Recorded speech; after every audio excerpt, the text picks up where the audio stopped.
side of the screen. There is a button down the very bottom that says you can click that says raise your hand. You can raise your hand and we will identify you when the time comes. Present testimony before the City Council. Mr. Assistant City Clerk, you can go live to YouTube when you are ready. Participants list on the side of the screen. There is. So we are now live on YouTube. Clerk Vizard, this is Councilor Harris. Can you hear me okay? Yeah, turn them off. I can hear you. Okay, I need to Thank know who is 781-690. Say it again. 781-690-3622. Bill McCourt. Bill. I didn't hear everything you said because it's, if I get near the, trying to hear you and I can't turn them off of this thing for some reason.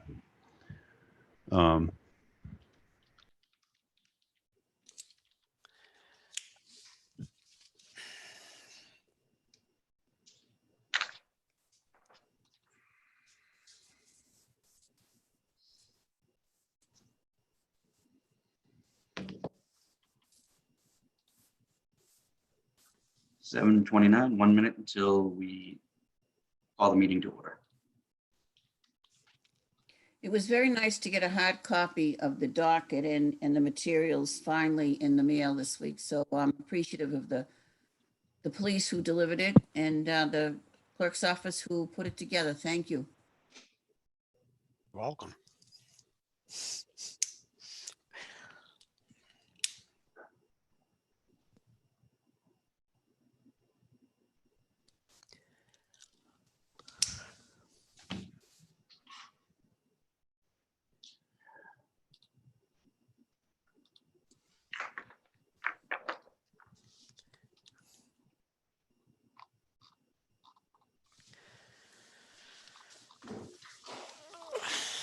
Okay. Mr. Clerk, now. if you are ready, it is 7:30 p.m. Just, can you give me 1 second, Mr. President? Who's 207-890-3471? 207 is a main exchange. 207-890-3471. Who are you? Back in the waiting room.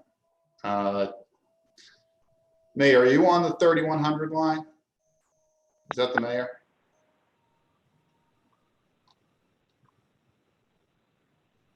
Pretty sure this is mayor. Yes, that's I. Okay. Thank you. That's me or whatever you want to, whatever it is. Just try to spell it right this week.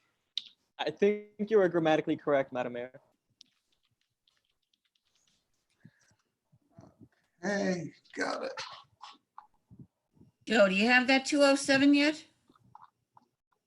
I sent them to the waiting room and it doesn't look like they came back, so I'm not sure who it was. Okay.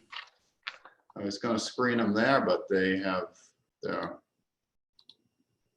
not there.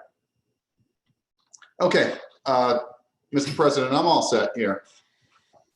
Right, Mr. Clerk, Mr. Waddick, are you ready? I am ready. Waltham City Council come to order on Tuesday, May 26, 2020, remotely. Clerk, call the roll. George A. Darcy III. Present. Karen Dunn. Present. Sean T. Durkee. Present. Kathy Ann Harris. Present. Joseph P. LaCava. Present. Anthony LaFosse. Present. Randall J. LeBlanc. Randall J. LeBlanc. Christine A. Present. John J. McLaughlin. Present. Kathleen B. McMenamin. Present. Patrick J. O'Brien. Present. Jonathan Paz. Present. Thomas M. Stanley. Thomas M. Stanley. Carlos A. Vidal. Present. President Paul J. Brasco. Present. I have 13 answering as present, Mr. President.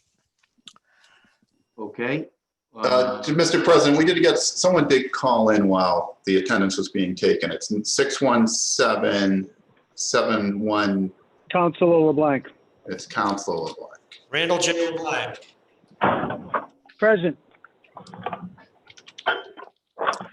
14 answering as present, Mr. President. Counselor Stanley is present. All 15 councilors answering present. Perfect. All rise while the city clerk recites the council prayer.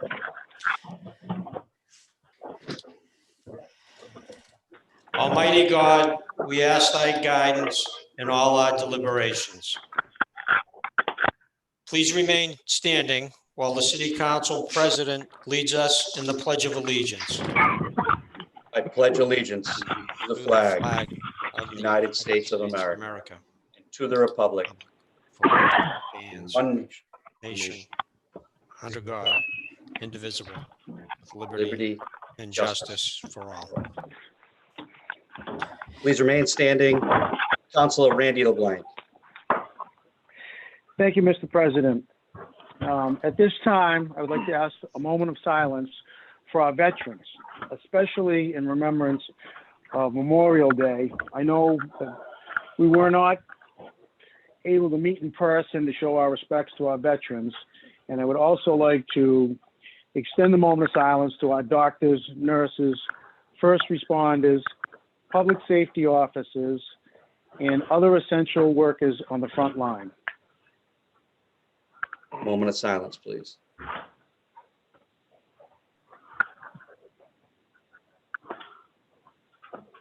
You may be seated.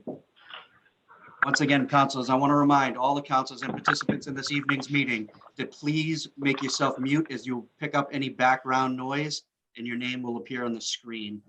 It is a distraction to those participants involved in the meeting. This meeting is being transmitted live on the City of Waltham YouTube channel and on the Waltham Community Access Corporation MAC channel, channel 43 for Verizon subscribers, channel 98 for Comcast subscribers, and channel 15 for RCN subscribers. Wish of the committee with regards to the approval of minutes of the meeting, May 11th, 2020. And then I'll just remove the. Move approval. Counselor Vice McMenamin. President McMenamin makes a motion for approval of the minutes. On the motion for approval, all in favor, say aye. Aye. Aye. Oppose or object? There being none, the minutes are approved. The wish of the committee with regards to the special meeting of May 18th, 2020. Meetings, minutes for the special meeting, presentation of the budget on May 18th, 2020. Wish of the committee. I'll make a motion for approval. Vice President McMenamin makes a motion for approval. On the motion for approval, all in favor, say aye. Aye. Oppose or object? There being none. Councilor Randy LeBlanc makes a motion to suspend the rules to waive the reading of Rule 86. On the motion to suspend the rules to waive Rule 86, all in favor, say aye. Aye. Oppose or object? There being none. Once again, if you are not speaking or presenting testimony before the City Council, we wish that you mute yourself so that you do not disturb the rest of the meeting. The clerk will continue with the reading of the first public hearing, 1725. Robert Cates with an address of 731 Moody Street, Suite 22, Waltham, Massachusetts, 02453. Is the owner of the property located at 133-135 Ash Street, Waltham. Petitions the Waltham City Council for permission under the provisions of Section 17-25 to open the street to disconnect existing and subsequent installations of new utilities, including water, sewer, and gas. The property is numbered 133-135 Ash Street. All work will be done in accordance with the provisions of said Section 17-25. At the time of the hearing, interested parties may be heard. If you wish to testify at this hearing, please email jvizard@city.waltham.ma.us. Complete information regarding this matter is on file in the city clerk's office at City Hall. Anyone wishing to speak in favor of the petition, please state your name and address and residential address for the record, and whether you're speaking in favor or opposed. It's this time it is in favor. In favor of the petition, let the record reflect that Councilor Vidal. Mr. President, sorry to interrupt. This is Councilor Vidal speaking. I would like to recuse myself from this matter as this property is too close to my to where I live, so I don't want to cause any sort of conflict of interest here. Let the record reflect that Councilor Vidal recuses himself with regards to the matter dealing with the 1725 at 133, 135 Ash Street. Anyone else wishing to speak in favor of the petition, please state your name and residential address for the record. Robert Cates, 10 Gale Road, Newton, Massachusetts, 02462. Gates, you have the floor to present any testimony. I bought this existing four-family, legal four-family. We're gonna take it down. We went through historic already and reconstruct 4 units again. So I need to go into the street, disconnect the gas one time, and then when we go back into the street, we'll be doing all the utilities at one point. Okay, is that the extent of your testimony? Yes, sir. Thank you, Mr. Gates. Anyone else wishing to speak in favor of the petition, please state your name and address, your residential address for the record. Anyone else wishing to speak in favor of the petition?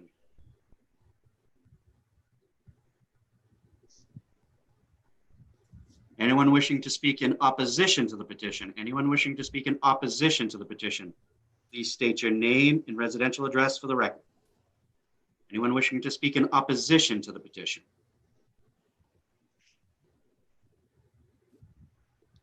There being none, is there anyone who wishes in the public for general information with regards to this petition?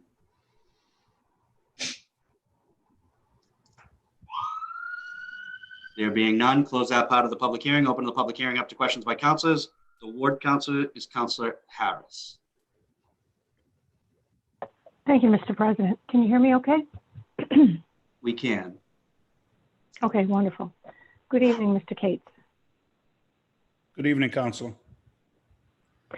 So I just, before we get started with this, you recently did a property on Ash Street. I believe you were before us about a year ago. Is that correct? Yes, it was the neighboring property at 125 Ash Street. Okay, so this is right next door to the last property that you did. Yes, it is, Council. Okay, great. Also, I understand you already went to Historical Commission. Can you just state when that was and when you got approval? When you went to Historical, you went there for approval to demo the property. Is that correct, Mr. Cates? Yes, it was. It was approximately 4 weeks ago. And it was a Zoom meeting also. They're becoming a frequent thing. Okay, now let's talk about this project. Sure. So let's just, oftentimes when there's a 1725, people want to understand, density and parking and things. So we're just going to kind of walk through this project from soup to nuts. On the density side, you said that currently it's a 4-family. What are you planning to put there? Can you just talk about that, please? Because you did a nice job on the other property. So I think it'd be important for the neighborhood and the residents to hear. We're going to put 4 new units in the same thing, meet all the zoning codes, all the building department. I've met with Building Inspector 40, and he's approved everything I've been talking about doing. And it'll all be 2 code. Okay, and so that's an important point. You're not coming in here tonight under a special permit. This is a 1725. So are you building this to right? Yes, we are. Okay. Let's talk about parking. So what's your plan for parking? And let's just, that's always a concern on the south side anytime there's any changes in a building or any development. Can you just talk about how much parking is there now and how much parking you plan to provide, given that we're not increasing density? Go ahead, Mr. Cates. There are 8 parking spots on site right now with 4 garages. We'll have 1 garage for each unit and 1 outside parking for each unit, for a total of 8, but only 4 outside parking. So it will meet the zoning for that also, all off-street parking. Okay, great to hear. Now let's talk about the project, because it sounds like you've gone to historic and you were given permission to demo. So can we talk about to the 1725 now? What has to be done to demo? Can you state for the record what needs to be done for demo and who's doing that, if you don't mind, please? So we do our own excavation work, short of the gas company will do their own.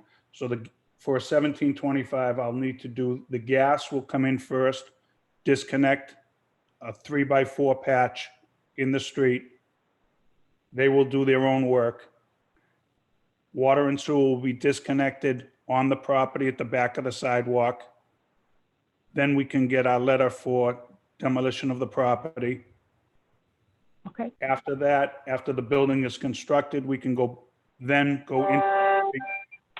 disconnect the existing water and sewer, run 4 new 1-inch water lines, 1 for each unit, and a 2-inch fire service, because this building will be sprinkled, and 1 sewer line that will go up a trunk line, and everything will tie into that. So there'll be 1 sewer line and 1 new gas line once the gas company will do their own work again.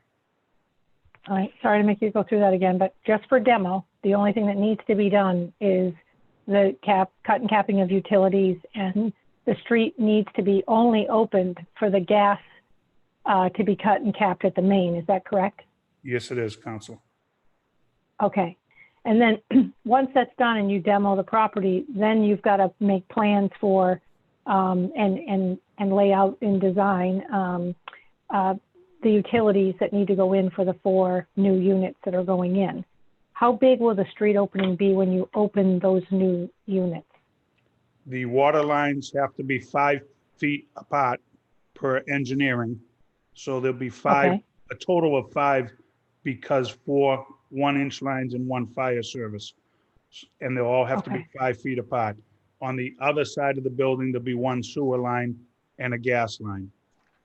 When we're done with the project, as we've done on Wadsworth, that I did not need a 1725, or Ash Street that I did need one for, we cut the road curb to curb, property line to property line, and we put a brand new road in, even on Wadsworth where it was not required from us. Okay. And when the street is open, when you're, it sounds like, for the gas main, that's a day, right? Or at part of a day, a few hours for them to do the gas main. But when you open the street, it's going to be a little bit bigger of a deal. You're not going to get that done in a day, right? So that'll take what is your duration when you are actually putting in the new utilities? How long do you think that will take you? We hope to be able to do all the water lines in one day, and then sewer line in one day. The water lines may take 2 days, depending on what is on the road, but it would not take any longer than that. The road would be patched by say the 4th day. Okay, so what would you put in place? Would it just be plates? Is that what you're planning to do, is put metal plates on Ash Street? Or Yes, are you planning to fill it every time? Sorry. Yes, if I do not finish it in the first day, we will put plates. If I can finish it in the one day for the water lines, it will be brought right up to grade with asphalt again. Sewer line will be definitely brought up to grade again and asphalted in that one day. Okay. And while we're talking about asphalt, why don't we just go there? What is your plan for paving for this? Do you have off the top of your head the street frontage for this property, and what's your plan for paving? I don't, I think it's 90 feet is the frontage of the property. We'll do all 90 feet, and it will be curb to curb, as I said. We'll cut the road outside of our limit of excavation and patch the whole road. Curb to curb. Curb to curb, correct. Okay. And then can we talk about sidewalks? Are you doing anything for the sidewalks in front of that property as well? Yes, there'll be all brand new sidewalks from the 90 feet of the foot. The whole 90 feet, correct. Okay. And then you did a good job with communication on your last project. We'd want the same now that you have, new people into the other building. What's your plan for communication notification to the neighborhoods, please? We let all the neighbors know when we're gonna start doing road work. That's why we have not had any complaints to the building department, street department, or engineering on any of my projects. We notify everybody. Okay, and have you heard anything negative at all from any of the abutters over there? I haven't, but have you received any feedback at all, Mr. Case? None at all. The neighbors have been great. All my projects. have been Okay. good. I've never had an issue. Yep. No, I appreciate that very much. Those are all my questions as the ward counselor.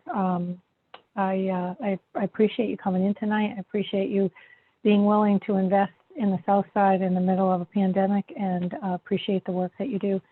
Mr. President, at the end of testimony, I would still like to be recognized. Thank you very much. Thank you, Council. Councilor Harris, Thank you. Vice President McMenamin, I see that you have your hand up. Yes, I'm looking at participants and I can't find that, but yes. My only question is, I saw somewhere where the moratorium of the 5 years for this 133 Ash Street was going to be up pretty soon, 133 Ash Street. When is the date, by law, when is the date that Mr. Cates could open anyway? Does he know? I do not have that, Counselor. I'm sorry. Do you know where you are within the 5-year moratorium? I do not. Okay, I know that I did it last year, and I know that it's still under a moratorium. yes. Okay, thank you. Thank you, Counselor. Thank you, Councilor. Councilor Randy LeBlanc. Thank you, Mr. President. We did get a communication from Steve Kazaza, I believe, that said that there was no matter in front of him. Through you, Mr. President, to the petitioner, does he need to go for any approvals from Mr. Kazaza? Yes, I do. And Bibbo Brothers Surveying will have a complete set of drawings before I can do any work in the street. They will have a complete set and have to be approved before I can get any street opening permit from the CPW. Okay, and engineering? Correct. And they will have to review it, Great, make their notes before I can do anything. great. Thank you very much. I have no further questions. Thank you, Counselor. Further questions by councilors? Further questions by councilors? There being none, close that part of the public, hearing. Is there any rebuttal in favor of the petition? Any rebuttal in favor of the petition? There being none, is there any rebuttal in opposition to the petition? Any rebuttal in opposition to the petition? There being none, close the public hearing. Councilor Harris. Thank you, Mr. President. In light of testimony here tonight and the work that's been done, and all councilors' questions have been satisfied, and the work that Mr. Cates and his organization has done, I would like to make a motion to act on this matter without committee reference. On the motion to suspend the rules to act on this matter without committee reference. On the motion to suspend the rules. Clerk, call the roll. Actually, this is the motion to suspend the rules to act on this matter without committee reference can be a voice vote. On the motion to suspend the rules, all in favor say aye. Aye. Aye. Aye. Oppose or object? Aye. There being no objections, the motion is by Councilor Harris, the ward councilor, for approval of the 1725 as petitioned. On the motion for approval, clerk call the roll. George A. Darcy III, Yes. Karen Dunn, Yes. Sean T. Durkee, Yes. Kathy Ann Harris, Yes. Joseph P. LaCava, Yes. Anthony LaFosse, Yes. Randall J. LeBlanc, Yes. Christine A. Mackin, Yes. John J. McLaughlin, Yes. Kathleen B. McMenamin, Yes, Patrick J. O'Brien, Yes. Jonathan Paz, Yes. Thomas M. Stanley, Yes. Carlos A. Vidal is recused. By your action, you have approved of the 1725 for 133, 135 Ash Street. Clerk will continue with the next public hearing, a fuel storage license. In accordance with Chapter 148 of the Massachusetts General Laws and Chapter 8 of the General Ordinances of the City of Waltham, Joseph and Kimberly LaFosse of 89 Lincoln Woods Road, Waltham, Massachusetts, petitioned the City Council to allow a 500-gallon underground propane tank to be installed for an all-heat propane home on the premises of 89 Lincoln Woods Road to be installed by Caravan Lane, Inc. of 30 Charles Street, Needham, Massachusetts. At the time of the hearing, interested parties may be heard. If you wish to testify at this hearing, please email jvizard@city.waltham.ma.us. Complete information regarding this matter is on file in the city clerk's office at City Hall. Anyone wishing to speak Mr. in President? favor of the petition, please state your name and residential address. Councilor Fossey. For obvious reasons, even though I am the ward counselor for this matter, I need to recuse myself. Let the record show, please. Let the record reflect that Councilor Fossey, the ward councilor, recuses himself with regards to the matter dealing with the fuel storage license on Lincoln Woods Road. Anyone wishing to speak in favor of the petition, please state your name and residential address for the record. My name is Philip Halverson. I work for Caravan Lane, installing the propane tanks and doing propane piping. And as far as the propane tank, the location of the tank is kind of dictated by the property and where we can put it. We're going as far to the backyard as we can. We're about 110 feet from the street. We're 10 feet, over 10 feet from the property line, 10 feet from the deck, complying with all codes. Everything is going to be installed in a safe manner, and it's going to be able to provide the needs for the heat and hot water in the house. Is that the extent of your testimony? Yes. Thank you. Anyone else wishing to speak in favor of the petition, please state your name and residential address for the record. Anyone wishing to speak in favor? My name is Joseph LaFosse. It's 89 Lincoln Woods. I'm the property owner. When I purchased the house, there was an existing above ground tank. That is a safety concern because of the current location that was installed prior to me owning the house. I'm looking to upgrade my heating system as it is on the way out and switching over to natural gas. I'd like to put in the underground tank due to the current location. Instead of putting above ground tanks, putting an underground tank is a safer way of going about it for myself and my neighbors who the tanks would be abutting their driveway. So that is all. Thank you, Mr. LaFosse. Is there anyone else on the line that wishes to speak in favor of the petition? Is there anyone wishing to speak in favor of the petition? There being none. Anyone wishing to speak in opposition? No. In favor? No. Okay. Mr. Glovsky, you're wishing to speak in favor of the petition? Yes. Okay. Mr. Glovsky, you have the floor. You can speak and address the council. Okay, thank you. I've known Mr. LaFosse for, since he moved in.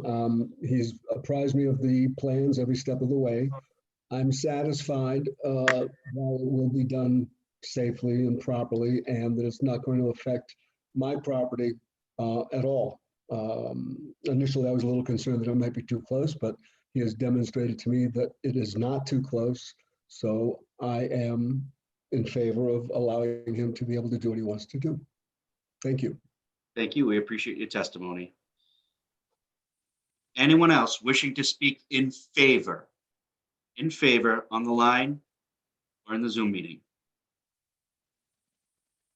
There being none. Anyone wishing to speak in opposition to the petition, please state your name and residential address for the record. Mr. Burke, you have the floor. Hello, my name is Paul Burke, and I live right next to Mr. LaFosse at 97 Lincoln Woods Road.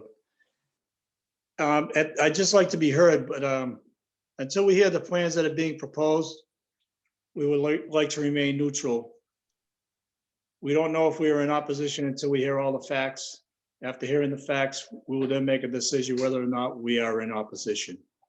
If that's something that can be done. Absolutely. Is that the extent of your testimony as well? Well, I could testify more if I know what the plans are. I haven't been appraised of any of the plans by Mr. LaFosse, whereas the neighbor on the opposite side has been. May I speak? No, Okay. not at the moment. There'll be an opportunity to speak in a neutral capacity, and there'll be an opportunity for a rebuttal in opposition and in favor of the petition. There's also going to be this matter that will be referred to committee. A lot of the questions and answers, Mr. Burke, to some of the concerns that you may have, most likely will be addressed in the committee. But as of this evening, this is for people to speak in the public hearing to address the city council with questions or concerns they may have that the committee may address in its next meeting. Okay, So I'm gonna okay, then, continue- I'm gonna- yeah, maybe I should proceed then at this time. Sure, if you have questions, if you have certain concerns, you probably should do that at this point. Yeah, well, a few things I'd like to say. I said, we bought our home in 1997, and we have resided here happily in the city of Waltham for the last 23 years, while we continue to raise our family. We are very familiar with the neighborhood and the people that live here, along with the people that have lived here in the past. We have also both had, my wife and I, we have both had the opportunity to work professionally with some of our neighbors. The proposal here tonight dramatically changes the lot that is beside us. Our goal is to protect our safety and the safety of our children and grandchildren, as well as our own property. This is very important to us. We would like some of the following questions to be answered in regards to our protection and safety. If it's okay, I'll continue to proceed with some questions that may be able to be answered. Yes, Mr. Burke, at this time, you can present your questions. They can't be answered directly by the petitioner or any of the councilors immediately, but the councilors working on your behalf and on behalf of the citizens of Waltham may address the petitioners and ask those questions that you present before the council this evening. All right. Does the 500-gallon tank pose a fire hazard to our personal safety, being so close to our property line and our active driveway? Is it possible that the operation of a motor vehicle could cause leak propane gas to ignite? Where on the property will it be installed? How far from our property line will it be placed? Will it be parallel to my driveway? How often will the liquid propane tank be inspected for leaks? Will it have a leak detection system installed? How often will the liquid propane be delivered? How will the delivery personnel access the tank? How many feet from the street will the tank be placed?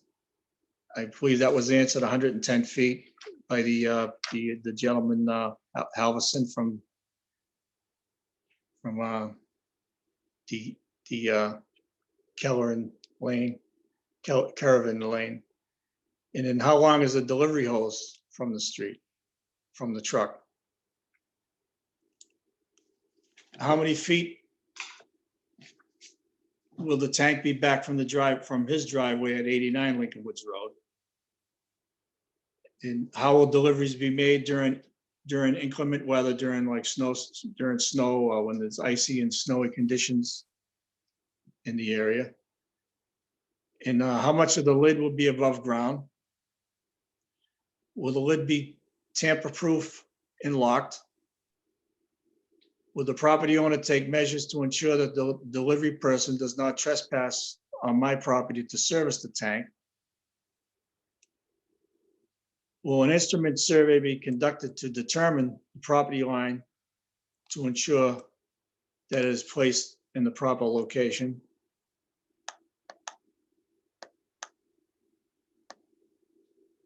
And it meets the 10-foot requirement. And I believe, I could be mistaken, but when all is said and done, how many tanks are currently on the property?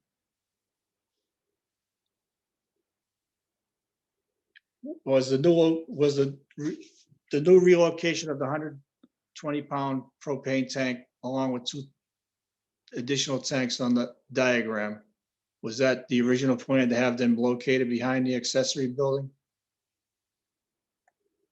Were there any other complaints in regards to the placement of the tanks behind the accessory building? And what time, what date and time was the 500-gallon tank handwritten into the proposal? And was it done by the Bibbo Brothers and Associates? And if not, if it wasn't done by Bibbo Brothers, then who was it done by? Is there any other place on the property where the 500-gallon tank can be moved while meeting all the laws and requirements of the city ordinance? If the proposal for the 500-gallon tank is approved, how many tanks will then be on the property? Will it just be the 500-gallon tank? Or will it be the 120-pound tank with an additional 220-pound tanks, a total of 4 tanks?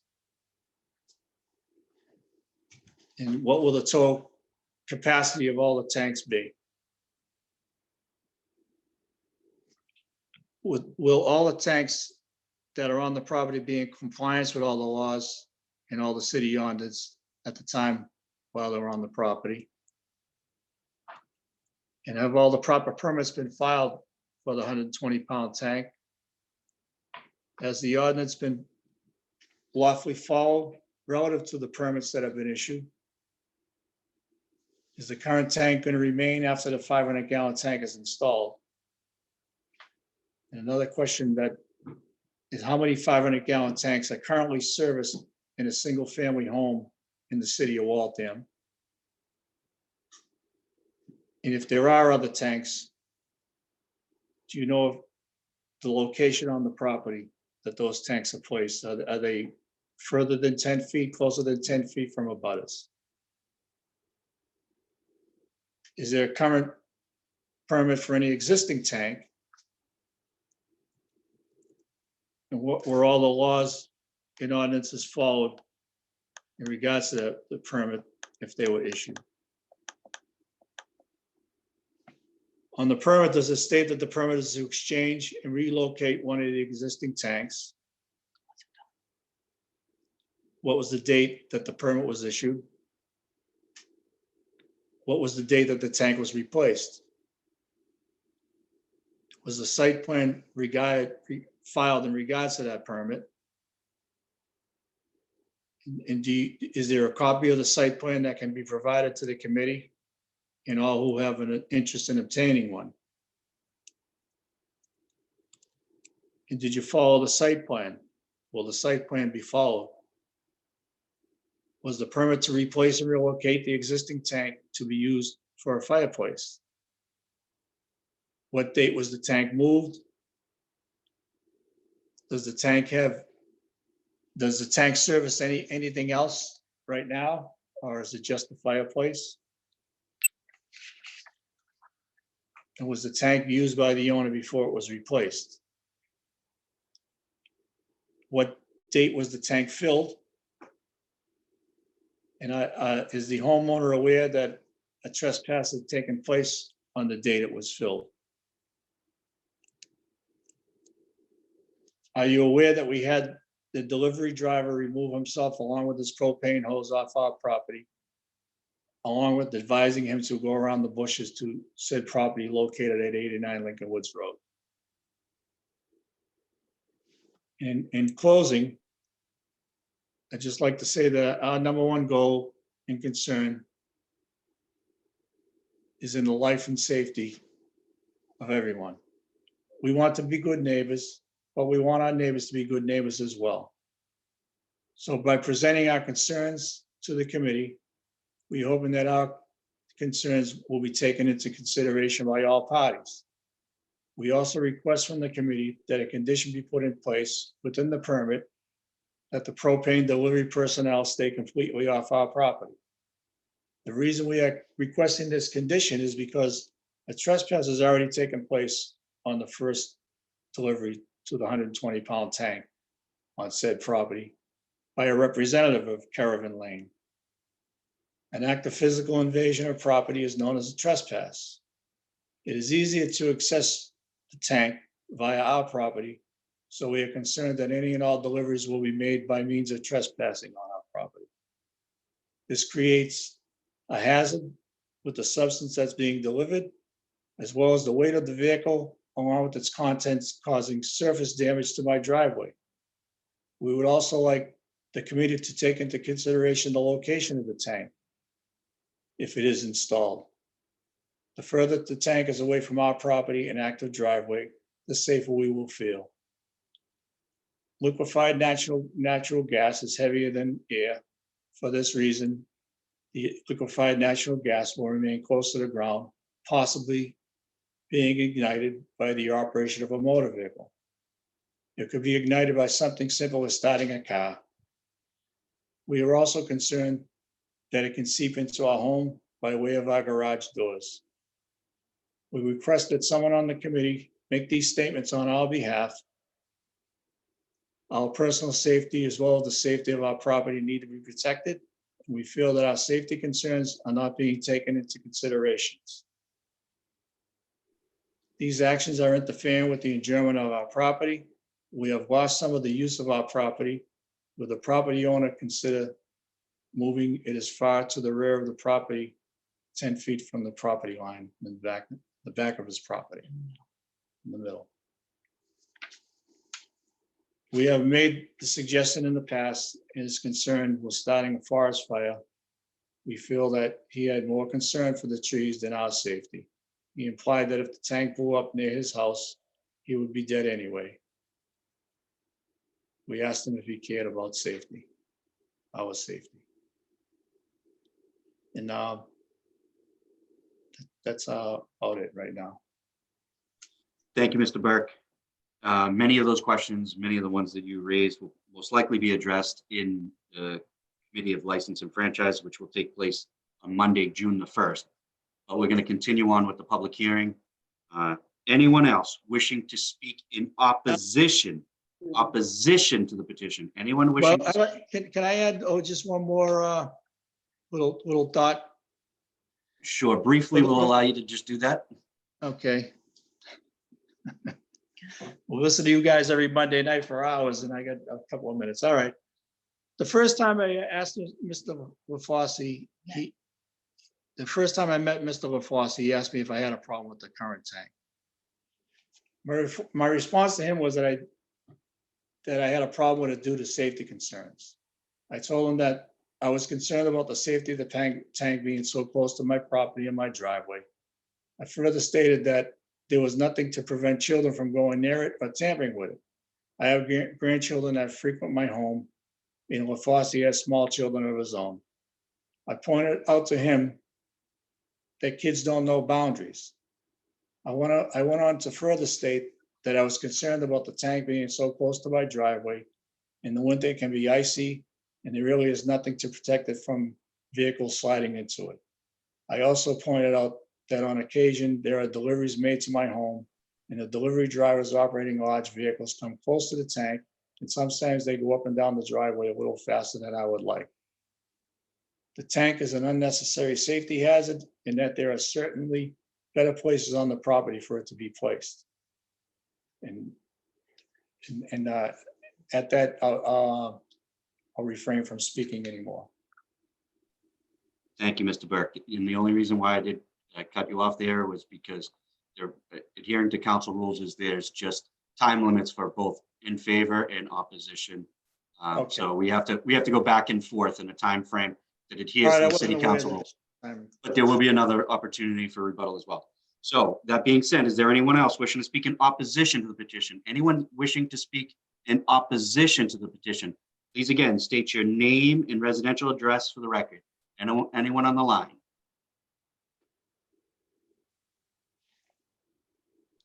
There being no further speakers in opposition to the petition, is there anyone else wishing to come forward and speak in a neutral capacity, only seeking information from the petitioner and the city council, wishing to speak in a neutral capacity that has not spoken before. Yes, my name is Brenda Burke. I live at 97 Lincoln's Wood Road. Yes, Brenda, you have the floor. Okay. I'm very nervous, I'm sorry. I just would like to state that I feel that I was threatened with these tanks. I feel when I asked Mr. LaFosse to take something off my property, he didn't like that.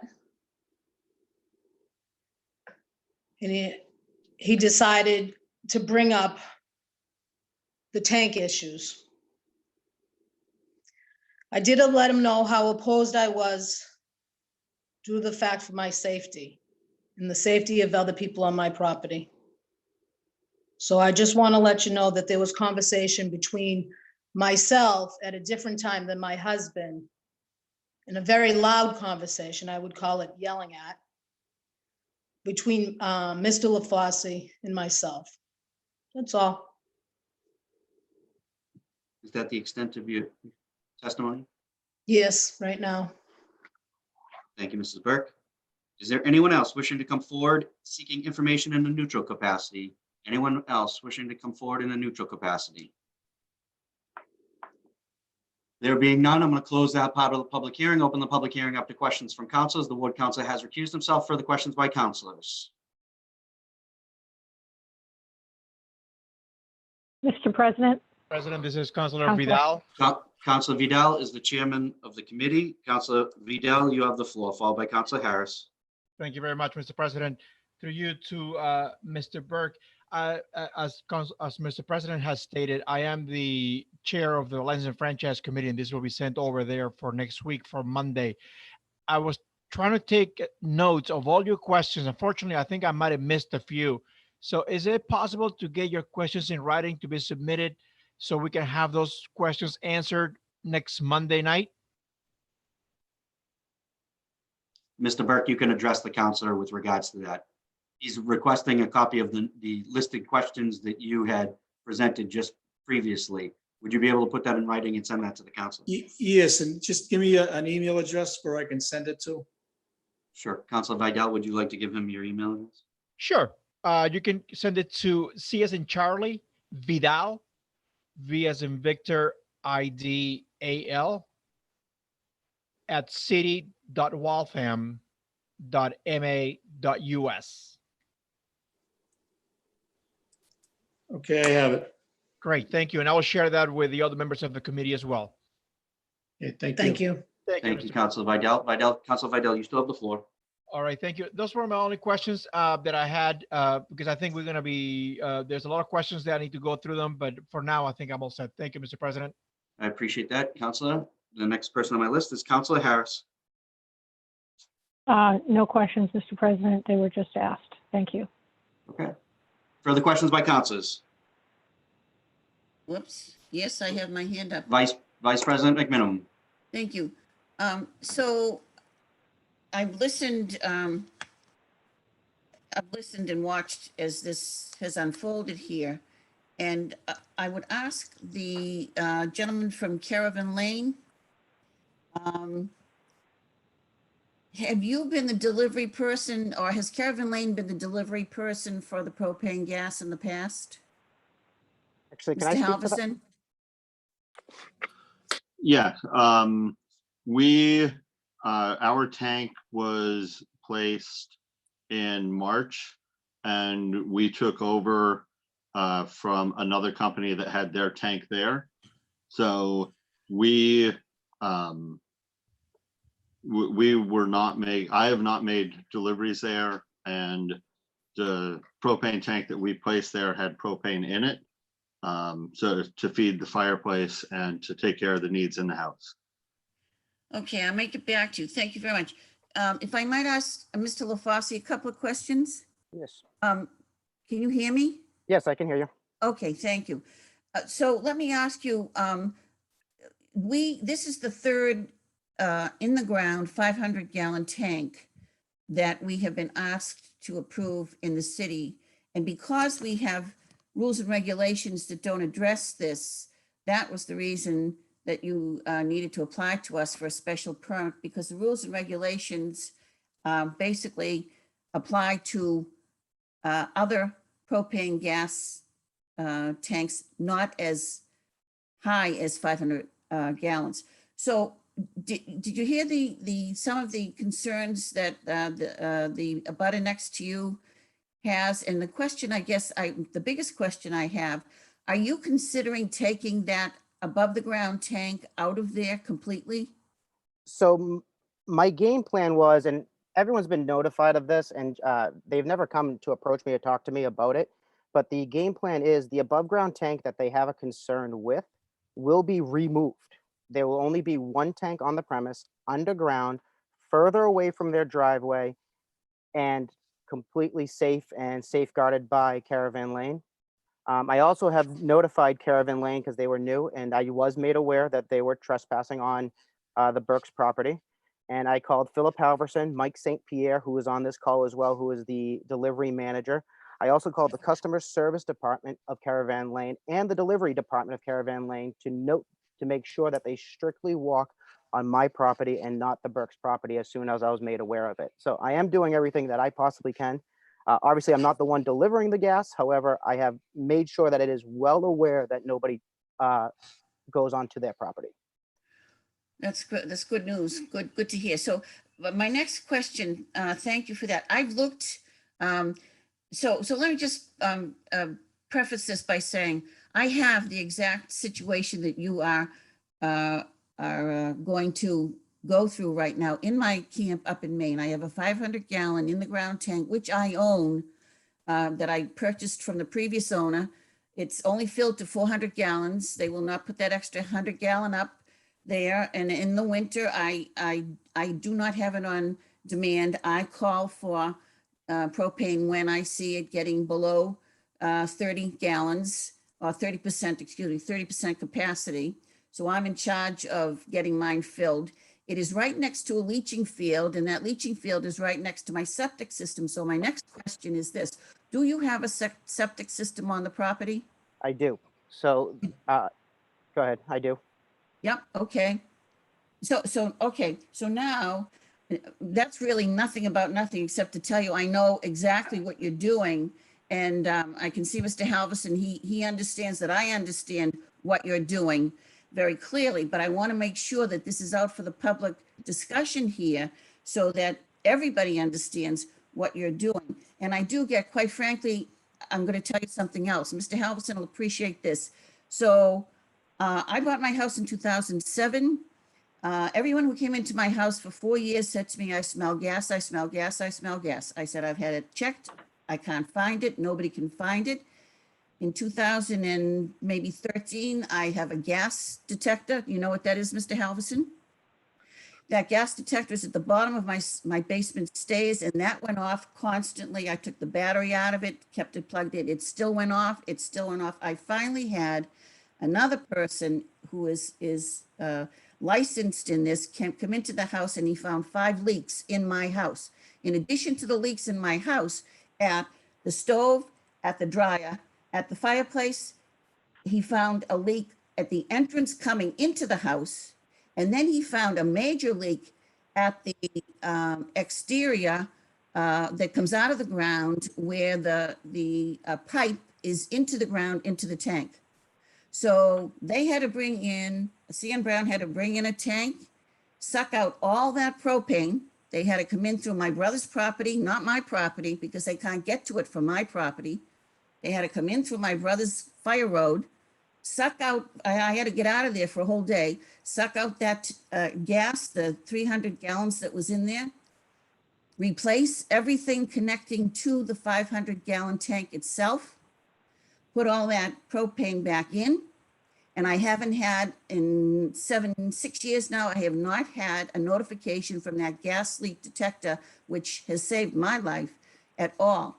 So I know the dangers that possibly could happen with something like this, just if you don't mind, through you, Mr. President, to Mr. Halverson, do you have any comments about what I just said? Several. One is that every time that we are connecting a new tank or connecting anything to a house, we're testing the entire system with gauges. And it definitely happens many times when we are taking over an existing house and putting our tank there for things that have been there previously, where the gauges are telling us that there's a leak somewhere in the system, and we go through and we find them. We also provide all of our customers one of the propane gas detectors that you were talking about that does go off whenever there is a propane leak. That we take safety very, very seriously. We have a classroom at our shop where we actually host training for propane companies throughout Massachusetts, that they come to our shop, and we have somebody that's been in the industry, very knowledgeable. He's been working in propane for 40 years, and he comes and leads trainings to help keep everybody safe. So it is Thank you. definitely. Then would you mind commenting on the housing that is above the ground that houses the connector of the pipe? Would you mind commenting? Okay. So the amount that is actually seen above the ground is probably a little bit bigger than a 5-gallon bucket, and you see probably about 4 to 6 inches of it sticking above the ground. It is a heavy-duty fiberglass material, so it won't rust. And it's there to keep the dirt and everything from the connections inside, next to the underground tank. Will it have a lock on it?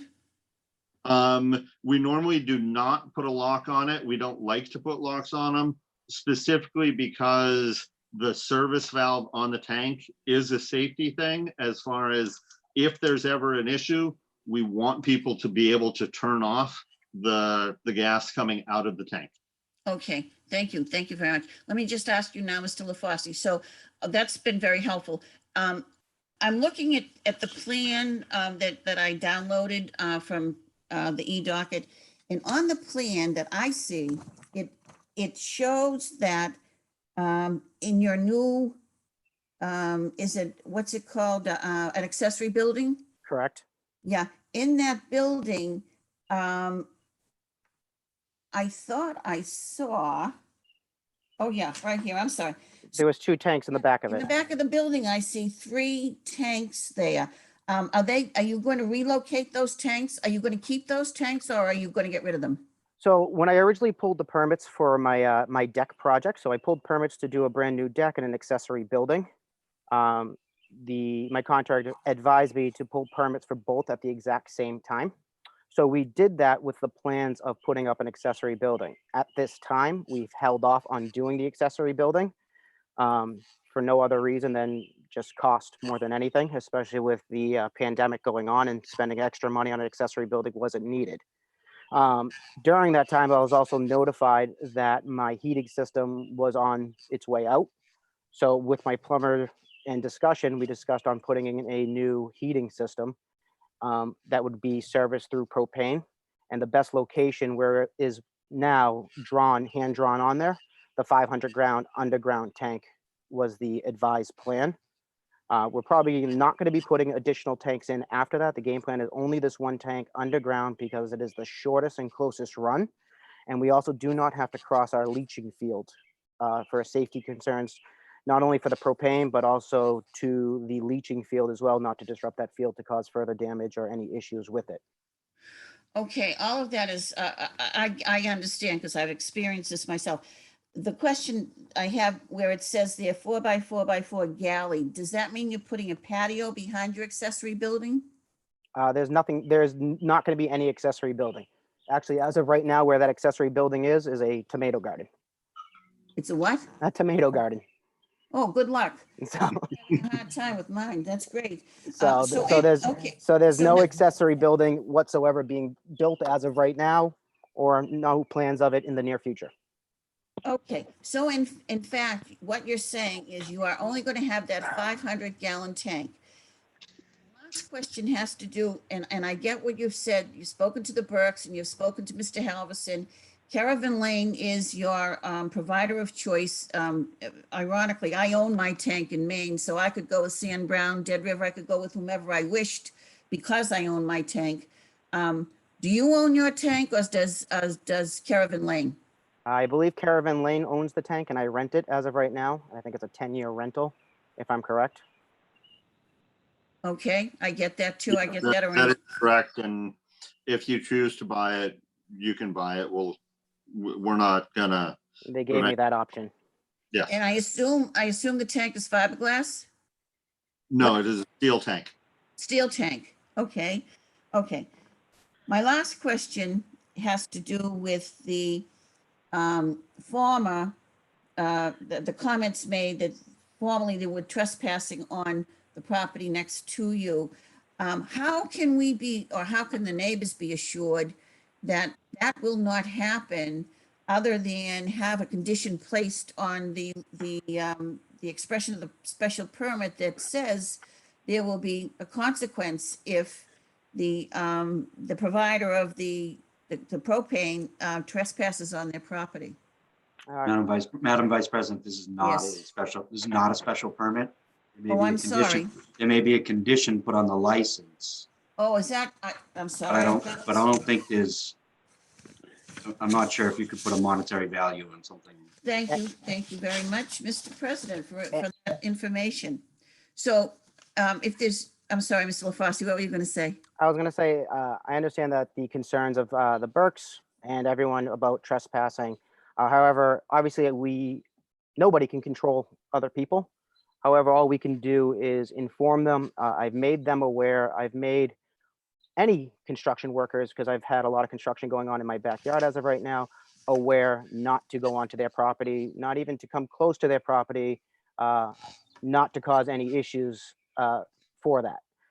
Obviously, if there's a new driver, I can't stop them. However, all I can do is notify Caravan Lane if there's an issue. Hopefully the Burks come to me and let me know. If they want to go to Caravan Lane directly, they can. But I have no intention of them going on their property in good weather or bad. In inclement weather, I have no problem snow blowing a path for the fill-ups, as I did that in my old property for them.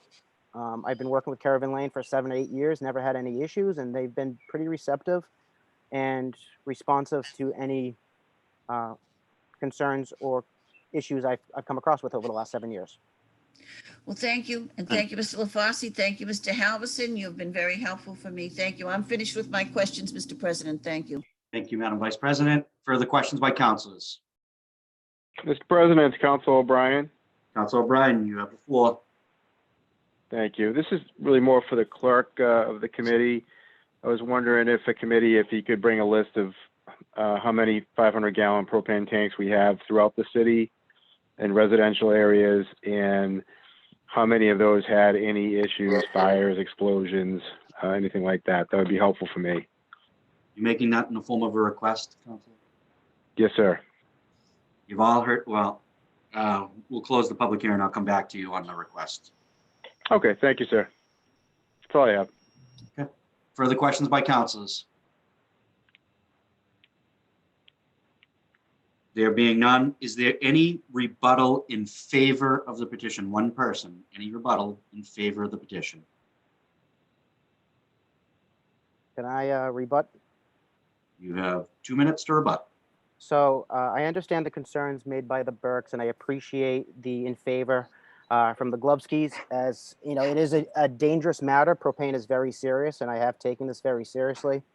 As we have my mother-in-law who works for Air Gas, and she has made me aware of the concerns and explained it all in thorough detail for me. I'm actually doing this to increase the safety for the Burks. They have made it very aware that the above ground tank is a concern for them. So I am removing that tank. I understand that myself and the Bergs may have not gotten off on the right foot several months ago, and I understand. However, hopefully moving forward that they understand that this tank is something that they requested that they wanted moved. I'm moving it as far back from the street as possible and further away from their property line. I'm outside on my deck as of right now, as you can see, and they're more than welcome to come over and come and discuss it with me. I'm probably going to be out here the rest of the night. The idea is that the tank is going to be moved away from their property line, buried underground so that nobody can drive up and hit it, knock it over, blow it up. Yes, I did make that comment that if the tanks ever blow up, it's going to be my house first, because they were very concerned that the tanks were going to blow up and light their house on fire. The comment was made in jest, so I do apologize if that was taken the wrong way. However, the idea is that they wanted the tanks moved. Now it's that time to have that tank moved. It was a concern from them from day one when I moved in. It's been a concern with them with the previous owners as well, as it's been made aware to me. So I'm just trying to do that in what's in the best interest of myself, my family, and as my neighbors as well, for safety reasons. And I do believe that there is another underground tank in this neighborhood as well on this street. So all I'm asking for is the same rights, and hopefully that we can, put this all behind us and put it underground, and it works for everybody.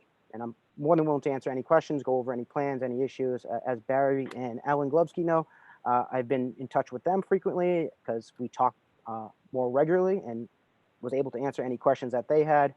If the Burks have any questions, I'm more than welcome to answer any and all questions for them, even this evening. Thank you, Mr. LaFosse. Is there any rebuttal in opposition to the petition? One person, 2 minutes. Anybody else wishing to speak in opposition to the petition in rebuttal? I just want to ask, did Ms. the, Burke, you have the floor again. okay, did the other abutters have any opposition that the tanks were put behind the accessory building? Is that why that plan was abandoned? That plan was And- So unfortunately, this can't be at this time. Again, adhering to council rules, it's not a back and forth. Maybe those are some of the those issues you can talk with one another about. If you'd like to come over, you're more than welcome to come over tonight, and I'll answer all your questions for you. Mr. LaFosse, again, so this is your opportunity. I Just again, apologize, in a rebuttal. I apologize, I didn't understand what. Certainly, This is we my want to hear first any. time ever going, so I apologize if I misspoke. No, you didn't misspeak at all. Absolutely not. It's just an opportunity where the questions and answers more will be addressed in the committee than they are here in the council floor between each other. And so next week on June 1st, the committee will be meeting, the License and Franchise Committee with Chairman Vidal, and they will address many of the questions and concerns that you have brought up and posed this evening. And hopefully all will be satisfied when we come to a final agreement before this is brought back to the city council for final approval. Remember, it has to go to committee, be debated and deliberated, and then brought back out to the full city council for an entire vote. So you do have this time as in rebuttal in opposition to the petition.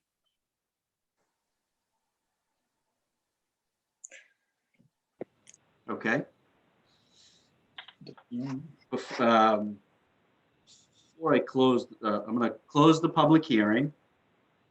Before I refer the matter to the License and Franchise Committee, I misspoke earlier, and I was corrected that Mr. Burke, if you would present that testimony or those questions that you posed earlier to the city clerk, who distribute those to all the members of the city council, and especially the members of the License and Franchise Committee, that should go to the city clerk, who distributes all materials to councilors and not through the city councilors city email. So again, Mr. Burke, if you would do that, that'd be greatly appreciated. Okay, do you have the email address I could send them to? So if you could send that to the assistant city clerk, if the assistant city clerk would provide that to Mr. Burke, if that's possible right now. And the assistant city clerk is on mute right now, so maybe he can give that. I see he's muted. I am. I'm sorry. What was that? So again, Mr. Burke has presented questions for the committee, and of course, it has to go through the clerk's office to be sent out to the full members of the city council and to the members of the License and Franchise Committee. He is requesting your email address, if you would provide that for the record.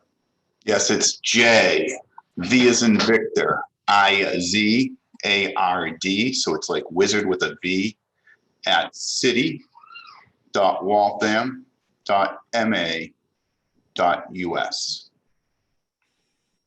Perfect. Thank you, Mr. Assistant And- City Clerk. Will Mr. Burke, those- did you get that? Yeah, I have that. Thank you. I already had it. I wasn't sure who the city clerk was, but thank Okay. you. He's the Assistant City Clerk. He sure wants the pay of the city clerk, but I can't get it right now. All in favor? I only got it for 6 months. So with that being said, Is it possible for me to get a copy of those questions also, just so I can provide whatever information I can? Certainly, Mr. Halverson. And could I get a copy of that as well, please? We will make sure that all parties involved can get a list of those questions so that they can address that. It'll be a more efficient License and Franchise Committee meeting, which I'm sure they will do a good job anyways. I have to come back for the request from Councilor O'Brien. Councilor O'Brien, would you again state your request so that we can act upon that?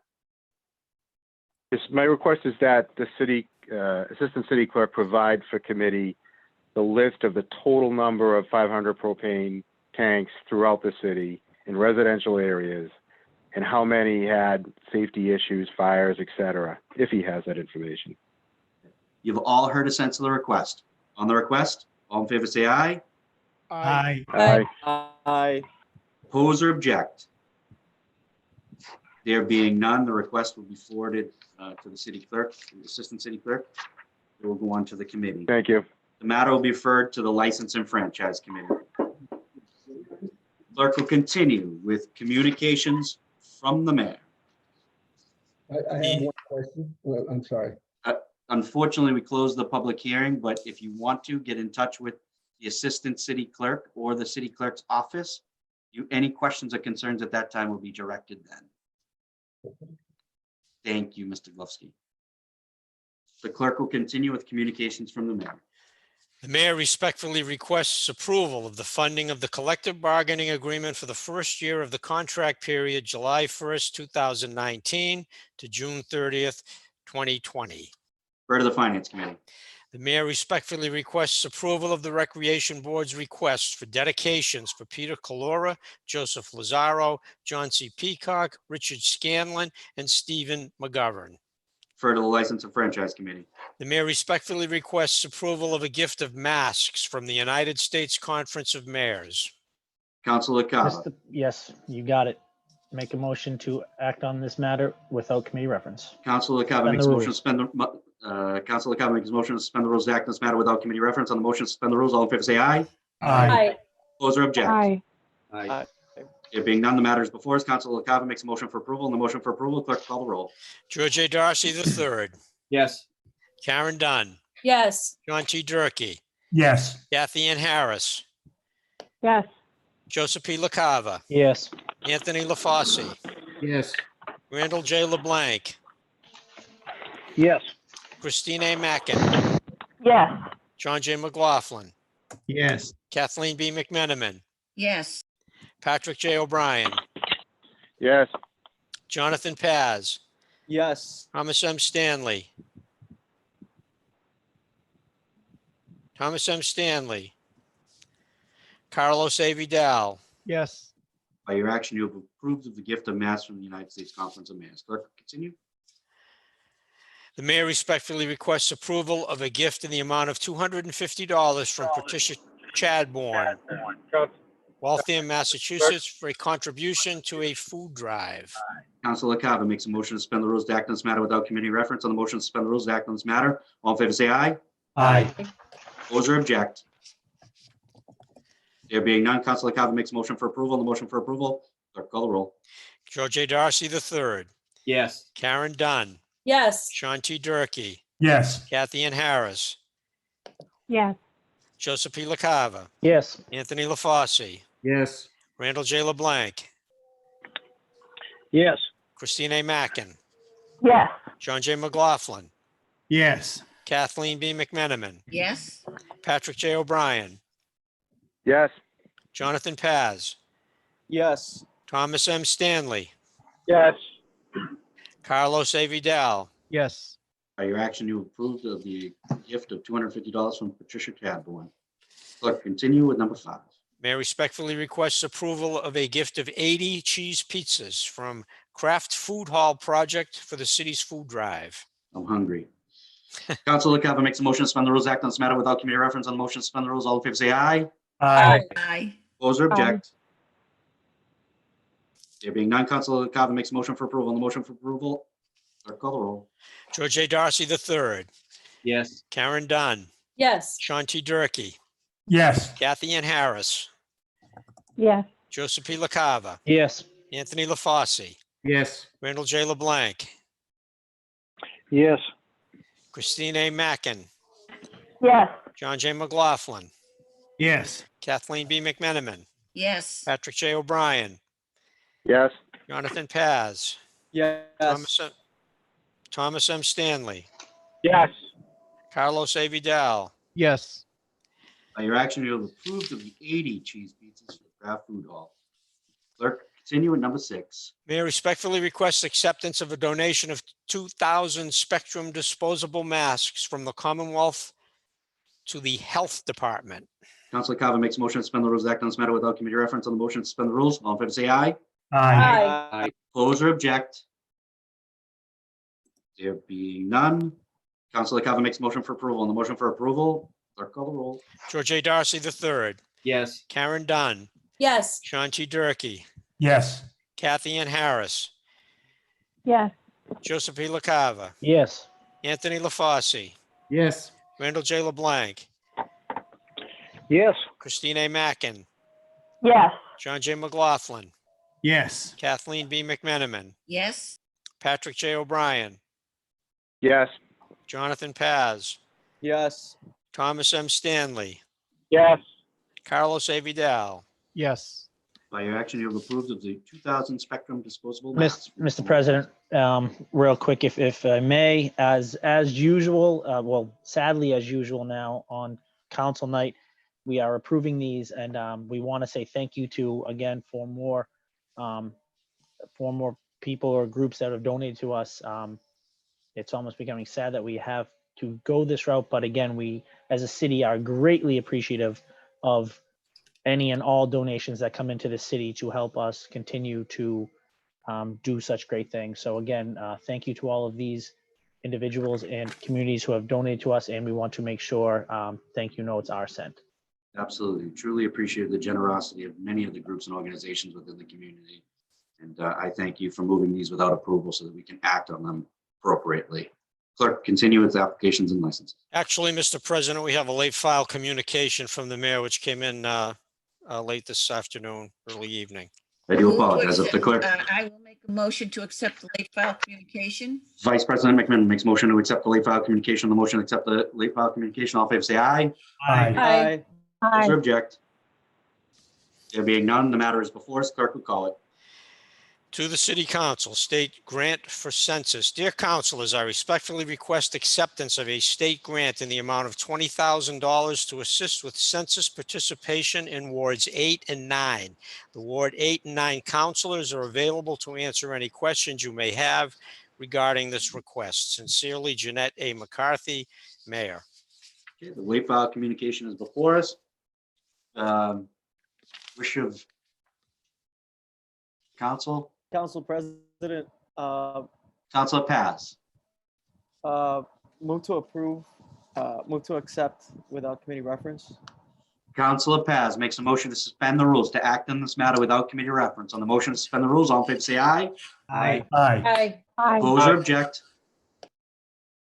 There being no opposition, the matter is before us. On the motion, is there a motion for approval? Just would like to say, that, if I may, Councilor Paz, you have the floor. this money has a timeline. We need to act on this as soon as possible. It's money that's being given to the state to help us with our outreach efforts with the census. Councilor Vidal, Councilor Harris, and myself have been working to make sure we have a coordinated plan and strategy that makes sense.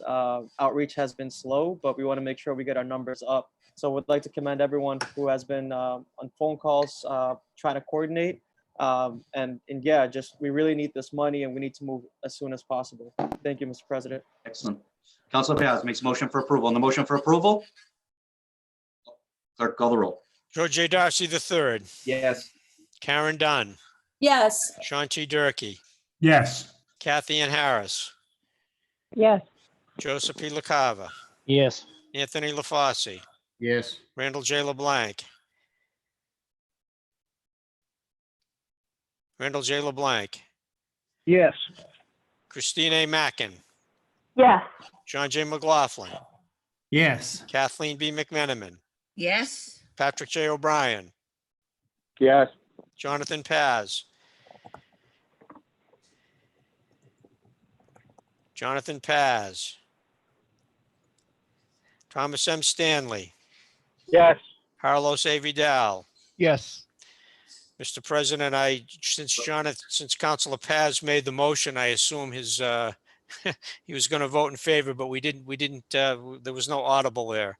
Councilor Paz, would you like to vote in favor of this? Yes. Okay, Sorry, there we my go. internet cut out. That's all right. Yes. The clerk would read the final count. It's 14 in favor, Mr. By President. your action, you have approved of the funding. Thank you, Councilor. Clerk will continue. Applications and licenses, For the License and Franchise Committee. orders, ordinances, and resolutions. We have 3 resolutions, Mr. President. The clerk would read the first resolution. First resolution, in support of an act for utility transition to using renewable energy, future, House H 2849, Senate S 1940. Whereas it is essential that we keep our communities safe and healthy and protect property. Whereas recent events have demonstrated the need for greater attention to the safety and integrity of local gas infrastructure. Whereas gas leaks are harmful to vegetation and by depriving roots of oxygen can kill shade trees, which are valuable town property and costly to replace. Whereas methane, which comprises 95% of natural gas, is a greenhouse gas that is 84 times more powerful than carbon dioxide over a 20-year period. Whereas gas leaks in the state have not been significantly reduced since the passage of Chapter 149 of the Acts of 2014, an act relative to natural gas leaks. Whereas Massachusetts House H 2849, Senate S 1940, an act for utility transition to using renewable energy, future, will 1, enable the town to better coordinate and manage road construction and public safety and the repair and monitoring of gas leaks with the gas company. 2, give the town a more effective voice at the Department of Public Utilities and to work more effectively with the gas companies serving its territory. And 3, permit the town to procure as well as develop local renewable energy services and infrastructure.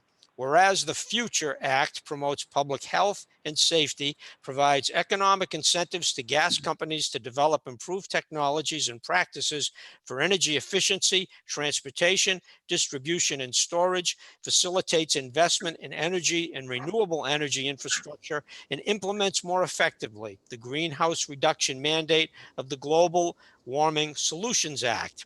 Now, therefore, be it resolved that we, the Waltham City Council, as duly elected representatives, strongly support House H 2849, Senate S 1940, and urge the Massachusetts legislature to take action to support this measure to improve utility performance and reliability and to transition to renewable energy, and that the Waltham City Council forward an engrossed copy of this resolution to the elected delegation of representatives and senators in the state legislature for Waltham, well as the House Speaker Robert A. DeLeo and Senate President Karen E. Spilka, and to the governor on behalf of the Waltham City Council. Respectfully submitted, Thomas M. Stanley, Councilor at Large, George A. Darcy, Councilor Ward 3, Jonathan Paz, Councilor Ward 9, Sean T. Durkee, Councilor Ward 6, Carlos A. Vidal, Councilor at Large, Patrick J. O'Brien, Councilor at Large, Anthony LaFosse, Councilor Ward 1, Kathy Ann Harris, Councilor Ward 8, John J. McLaughlin, Councilor Ward 4. Councilor Stanley, you have the floor. Sure. Mr. Clerk. Yes. Who just spoke up? Mr. Who is this? President, it's Councilor LeBlanc. I'd like to sign on if possible. The makers of the resolution amenable to other councilors signing on? Yes, of course. Okay, Councilor Stanley, then Councilor Randy LeBlanc will be added as a councilor on as well. The maker of the resolution, Councilor Stanley. Thank you, Mr. President. I'll be brief. So this legislation directly impacts the people of Waltham, and we've had a number of Waltham residents, and in particular, weekend members and advocates that have pushed very hard for the issues described in the resolution and passage of the Futures Act. I'm a co-sponsor of it, and as well as Representative Lon, and I believe Senator Barrett, and I testified at the public hearing. But having local elected bodies also show their support will go a long way and help putting pressure on to address this piece of legislation this year. And for those reasons, I want to thank everyone that signed up, and I urge that, well, now it's going to be sent to a committee tonight, I guess, right? So that's all I have to say. Thank you. Thank you, Councilor Stanley. Councilor Darcy, you're next on my list. Thank you very much, Mr. President. I'm in full support of the Future Act, the House Bill 2849 and the Senate Bill 1940. It will work to keep our community safe, creates a gas system path to transition to renewable energy, and reforms our DPU, our Department of Public Utilities. And in particular, as a ward councilor, it mandates that gas leaks within a root zone of a tree, within 10 feet of a building, or within 100 feet of a school be fixed within 6 months. And we all know as ward councilors, the leaks that we have seen in the various neighborhoods. So this adds more teeth to get those gas leaks fixed. So I'm in full support. And I thank the other councilors for signing on to this resolution. Thank you, Mr. President. Thank you. Further comments by co-sponsors of this resolution? There being none, further matter of the Economic and Community Development Committee.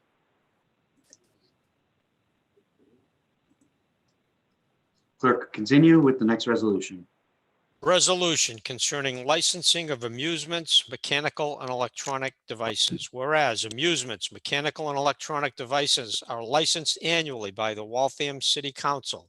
And whereas the ordinance for said licensure is contained in Article 2, Amusements, Section 8-16 and 8-17 of the city's general ordinances. And whereas the current licensing restrictions and annual fees of $100 per device per year are onerous for small business owners, now therefore be it resolved that the City Council consider modifying the ordinance for amusements, mechanical and electronic devices, including but not limited to the following: lowering the fees associated with licensing of said devices, decreasing the square footage requirements, increasing the cap on the number of devices. Respectfully submitted, George A. Darcy, Councilor Ward 3. Councilor Darcy. Thank you, Mr. President. So I support revamping the fee structure and the limits associated with amusements, mechanical and electronic devices, otherwise known as pinball machines and video games. And just for informational purposes only, I have not spoken to any restaurant or vendor prior to submitting my resolution. This is my own resolution. The annual fee for a pool table in Waltham is $15 per year. The annual fee for a Pac-Man machine is $100. It would take 400 plays at a quarter a game for the owner of a Pac-Man machine to even break even. And in many instances, it is twice that amount. It's 800 plays, as frequently the owner rents the arcade machines from other vendors. The bar top games cost between $200 and $500. The standalone machines run anywhere from $1,000 to $1,000 to $5,000. The one arcade store on Moody Street pays over $3,000 annually in permit fees. With these high fees, many of these stores and restaurants actually lose money on the games, but they provide them anyhow as an incentive to bring customers into their venues. So I'm hopeful that the Ordinance and Rules Committee can work out a fee structure that is more fair to small businesses in Waltham, and in particular, lowering the annual fees for the video games, increasing the cap on the number of games, and reworking the square footage requirements. That's all I have, Mr. President. Thank you very much. Thank you, Councilor Darcy. Your wish with regards to the committee you'd like to see this go to? License As it franchise? deals, as it deals with ordinance and rules, I think it should go there, but I leave it up to you, Mr. President. Further matter of the Ordinance and Rules Committee. Clerk, continue with the next resolution. Resolution concerning aiding restaurants and small businesses. Whereas the COVID-19 pandemic has negatively affected restaurants and small businesses, and whereas the Waltham City Council has authority over the many laws relating to the operation of restaurants and small businesses in Waltham. Now therefore be it resolved that the Waltham City Council and its Ordinances and Rules Committee consider changes to the city ordinances, either temporary or permanent, to help restaurants and small businesses recover from the COVID-19 crisis. Respectfully submitted, George A. Darcy, Councilor Ward 3, Patrick J. O'Brien, Councilor at Large. Councilor Darcy. Thank you, Mr. President. So I'll be brief on this. This is simply a resolution as a placeholder so that the council can work on changes to its ordinances to help restaurants and small businesses during the COVID crisis. In particular, I'm hopeful that this council can streamline the permitting process for restaurant outdoor tables and seats on public sidewalks. I will be bringing recommendations next week into the Ordinance Committee concerning this matter. And by having this matter on the docket, we can bring it off the table and discuss other issues to help restaurants. Thank you very much, Mr. President. Matter of the Ordinance and Rules Committee.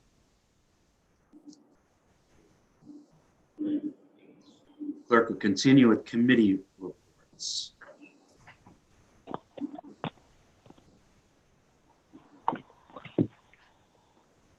Public Works and Public Safety Committee recommends that the City Council authorize the mayor to sign a letter agreement from the town of Belmont for 50% of the anticipated cost of the replacement of the culvert in Trapello Road at Beaverbrook, which is half in Waltham and half in Belmont. Council Blank moves the action of the committee be the action of the council. Clerk will call the roll. George A. Darcy III. Yes. Karen Dunn. Yes. Sean T. Durkee. Yes. Kathy Ann Harris. Yes. Joseph P. LaCava. Yes. Anthony LaFosse. Yes. Randall J. LeBlanc. Yes. Christine A. Mackin. Yes. John J. McLaughlin. Yes. Kathleen B. McMenamin. Yes. Patrick J. O'Brien. Yes. Jonathan Paz. Yes. Thomas M. Stanley. Yes. Carlos A. Vidal. Yes. 14 in Your favor. action, you have approved of the matter with regards to the recommendation of the committee. The Clerk, Economic continue. and the Economic and Community Development Committee recommends the meals tax order be approved. Mr. President, could the clerk please read the order? Would the clerk read the accompanying order with regards to the previous resolution? Well, I'll first have to get the order, Mr. President, because I don't have the order in front of me. I can read it for you if you'd like. If Councilor Darcy would read the order as approved in the Economic and Community Development Committee. Thank you.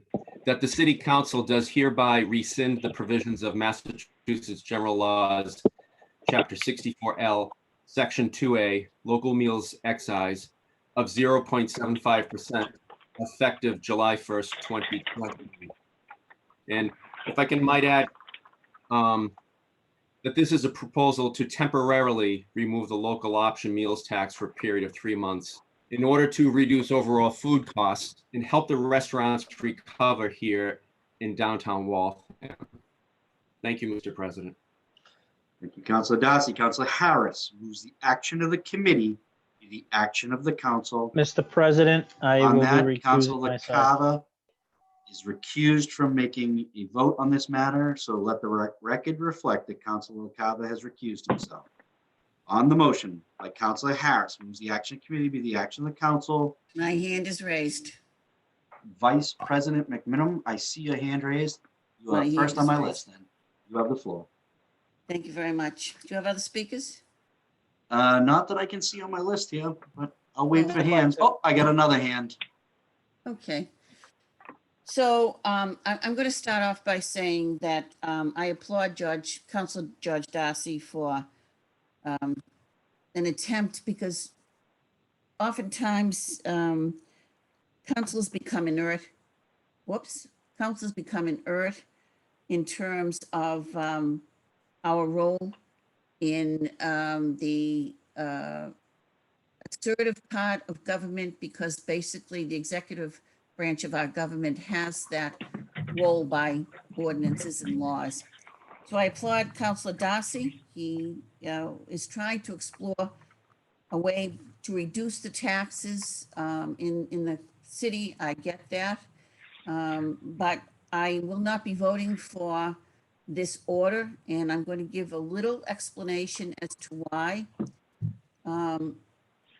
Most of you know my experience of all the years that I've chaired the City Council's Finance Committee, probably the longest of anybody currently and perhaps of all time.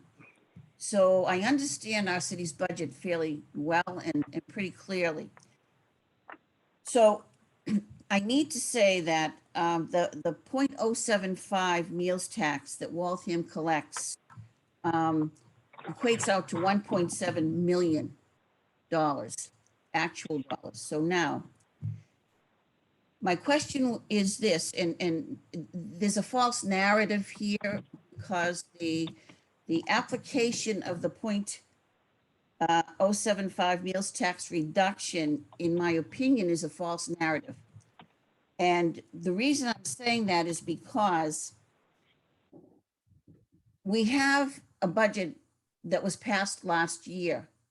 We are going to be working on a budget for fiscal 2021 this week and next week.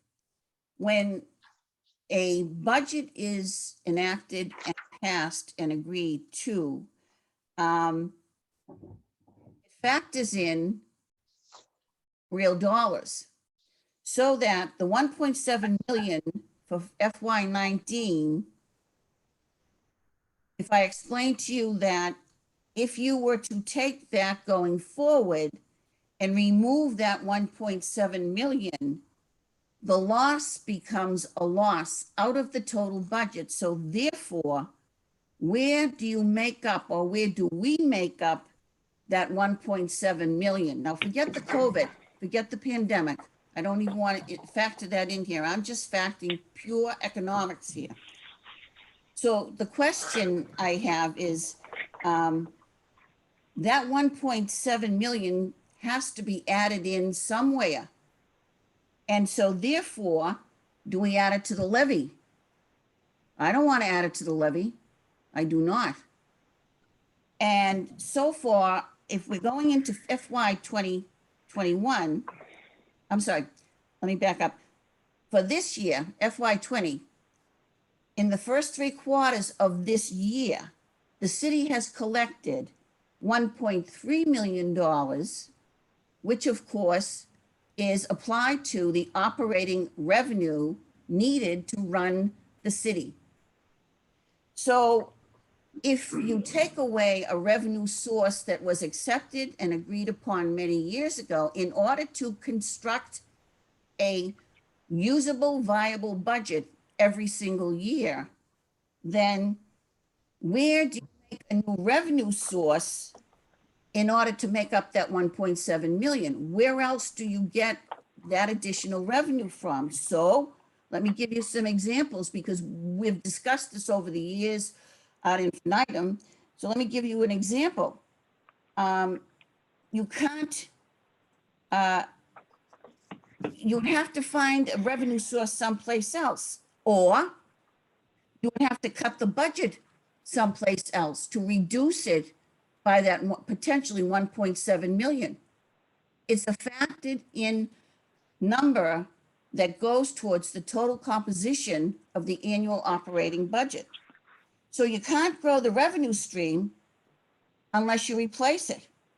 So what do you replace it with? Let me ask you a question. We've gone through this over the years. Do you want to replace it with trash fees?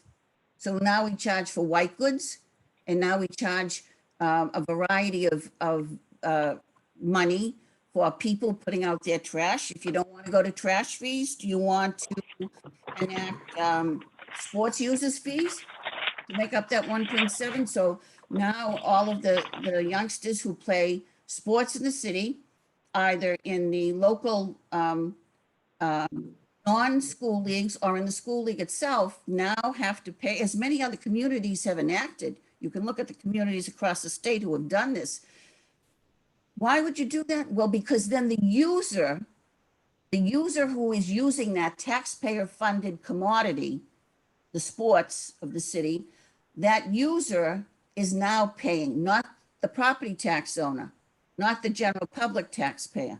Or would you, for example, want to enact bus ride fees? So now you're going to have a new revenue source coming from those who ride the buses to school, as many other communities have done, in order to add to their budget in some place. So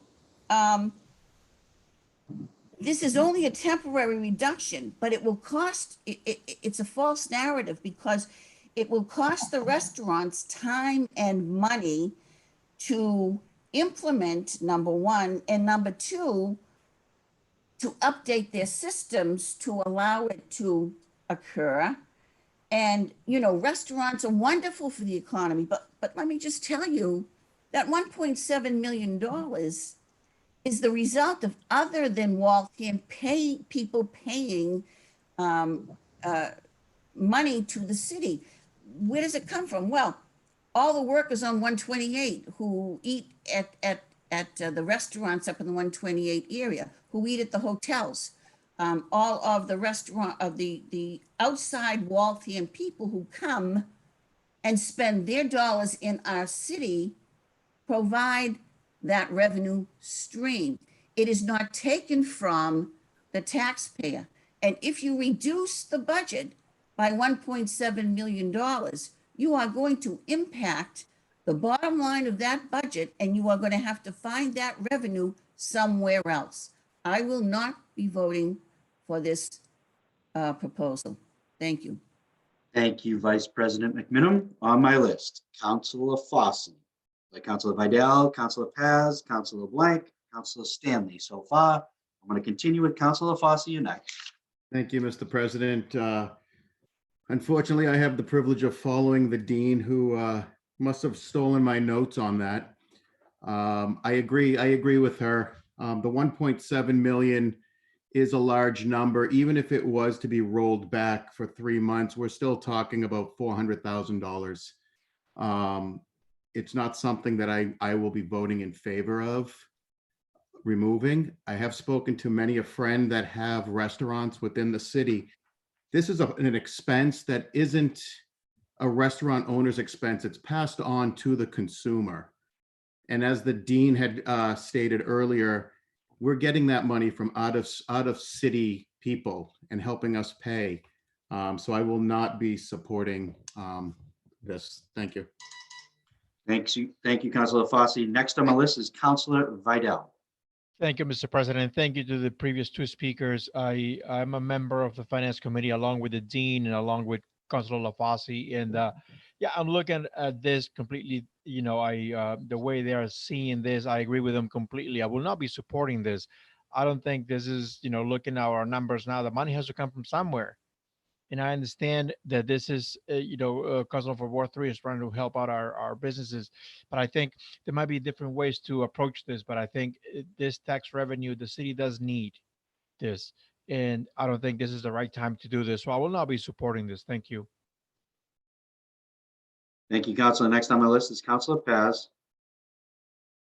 I would just like to hear from the sponsor of the resolution if he has a rebuttal to the concerns around the budget shortfall. Thank you. Thank you, Councilor Paz. Next on my list is Councilor LeBlanc. Councilor Blanc? I think I have to unmute him. Mr. President, I think I have to unmute him. I apologize for that. Councilor LeBlanc. Okay. Thank you very much, Mr. President. A lot of the points have been made by the previous speakers, so I'll try not to replicate them. But I do applaud the Ward 3 councilor for bringing this in. I'm always a big fan in supporting local businesses and small businesses. However, the tax is not paid by the local business owner. It's by the person coming in and ordering the meal. And I would think a decent majority of them, enough of them are from out of town. So I also will not be supporting this, but I definitely applaud the Ward 3 councilor for bringing it in. Thank you. Thank you, Councilor. Next person on my list is Councilor Stanley. Thank you, Mr. President. I'm also not going to support this at this time. And I want to thank the previous speakers with the same position for their eloquent and thoughtful reasoning, especially Council McMinimum, excellent job of articulating the concerns and my concerns with this act. And it's not a temporary act. This is a permanent act. What I mean by that is we can either approve of the special legislation or decline it. We can't say we're going to decline it while the pandemic crisis is going on. I'm sure it's the intent of the author, but the city council or a future city council would have to adopt the state legislation once again. So each act, whether accepting or declining it, is a permanent solution. And I haven't heard any reasoning or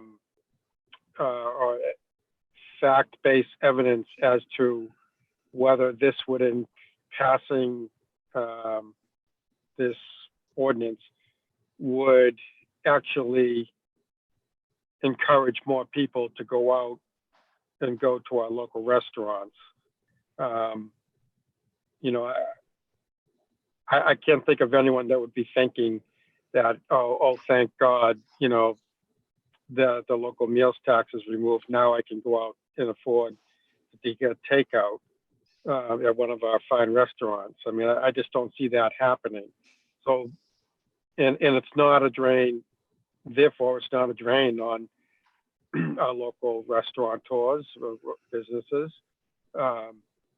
And, you know, the big point that everyone was making is, you know, a large chunk of this, perhaps 50% or more, comes from out of city residents.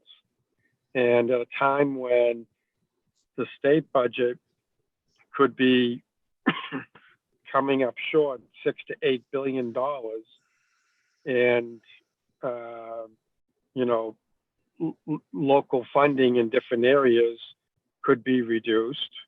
I don't think it's a time to try to voluntarily reduce the revenue that's coming into the city. Also, you know, we have a excuse me, we have a number of large projects coming down the road. One of which is the high school project. We have other capital needs that need to be paid for. So I just don't think it's the right time to do this. And I'll be voting no. Thank you. Thank you, Councilor Stanley. Next on the list is Councilor Mackin. Thank you. The most of my concerns have been addressed by other counselors.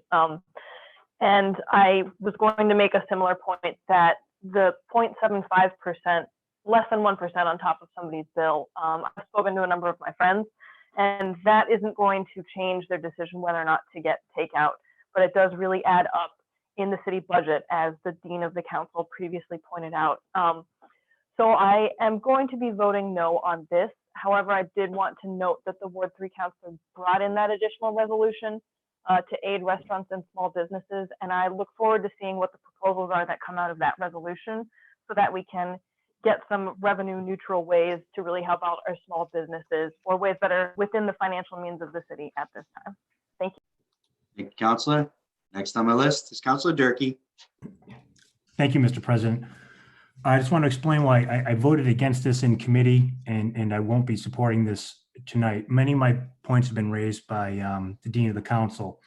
I think to restate a couple of points that have been made. One, I mean, we just, the city auditor had estimated a 20% reduction in state aid.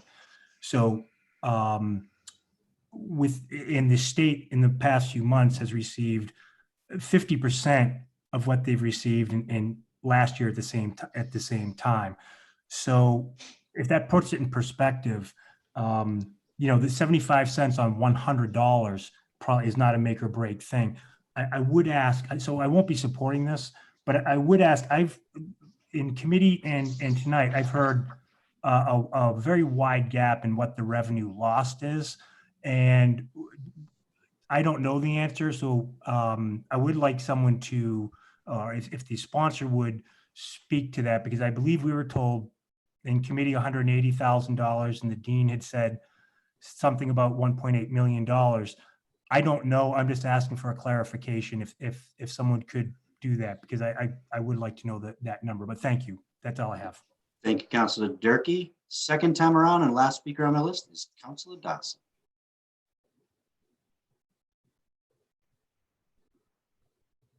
Councilor Dawson. He's muted. Sorry about that. I'd like to point out in committee, I was given incorrect information by the city concerning the meals tax, and I'm going to explain that so everyone understands. The false narrative is that it's $1.7 million in revenue. It was agreed, I think it was the Ward 9 councilor, that this would only be for 3 months' time, and then in 3 months in September, this tax would be reinstituted. So the $1.68 million, which is the revenue that the city receives, the 0.75% local option, divided by 4 would be $420,000 for 3 months' time. The takeout rate, which is what most restaurants, or I wouldn't say most, but I would say maybe a third of the restaurants are offering takeout. That's running anywhere between 10 and 30%. So the amount of money that we would be losing by reducing the taxes lies anywhere between 40,000 and 75,000. The exact number is not clear because we don't know how many restaurants are simply closed, and there's no revenue coming from those that are closed. And those that are open, we're only getting takeout, which is anywhere from 10% to 30%. So it's not $1.7 million lost revenue. It's going to be in the realm of, as I mentioned, between 42,000 and 75,000, depending upon which restaurants are still operating takeout. And I would also question, where's the factual evidence that more than 50% are coming out of Waltham? Right now, there's no one coming out of Waltham.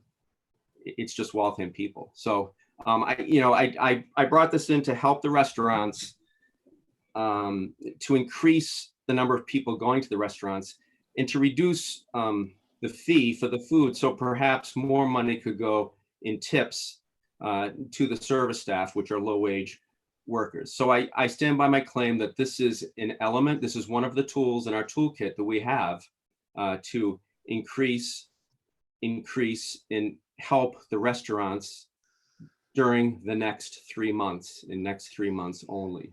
So that's an explanation of some of the questions that were raised. Thank you. Thank you, Councilor Darcy. Second time around, Councilor Paz. I think everyone here is aligned in the sense that we all see a impending economic storm. I think the reality is that a lot of our restaurants are in trouble. But given this new information from Madam Dean, I'm not sure. I think if it's 420,000 or up to 1.7 million, I do think that is substantial, and I don't think that we're going to be able to. The fact that we can't predict or somewhat understand just how much money is going to be potentially lost, I think at least raises some new concerns on my end. I will note for the counselor that all counselors, we are working with the traffic commission to see if there's something we can do on Moody Street to help incentivize folks and make sure that there's a little bit more a safer approach. Maybe outdoor seating is a possibility. We've had a very fruitful conversation. So I think moving in that direction will be more fruitful. I'm a little bit concerned that given just what we've been proposed as the budget, and the fact that we don't know what the shortfall is going to be, especially through the state, that we may be gambling a little bit more than we're looking to gain from this particular measure. So yeah, with this new information, I'm not sure if I'm comfortable with supporting the original measure, but very happy to consider new information if it is provided. Thank you. Thank you, Councilor. Councilor Harris moves the action of the committee be the action of the council. Roll calls required. George A. Darcy III. Yes. Karen Dunn. Yes. Sean T. Durkee. No. Kathy Ann Harris. No. Joseph P. LaCava is recused. Anthony LaFosse. No. Randall J. LeBlanc. No. Christine A. Mackin. No. John J. McLaughlin. No. Kathleen B. McMenamin. No. Patrick J. O'Brien. No. Jonathan Paz. No. Thomas M. Stanley. No. Carlos A. Vidal. No. By your action, the order does not pass. Clerk will continue with Finance Committee.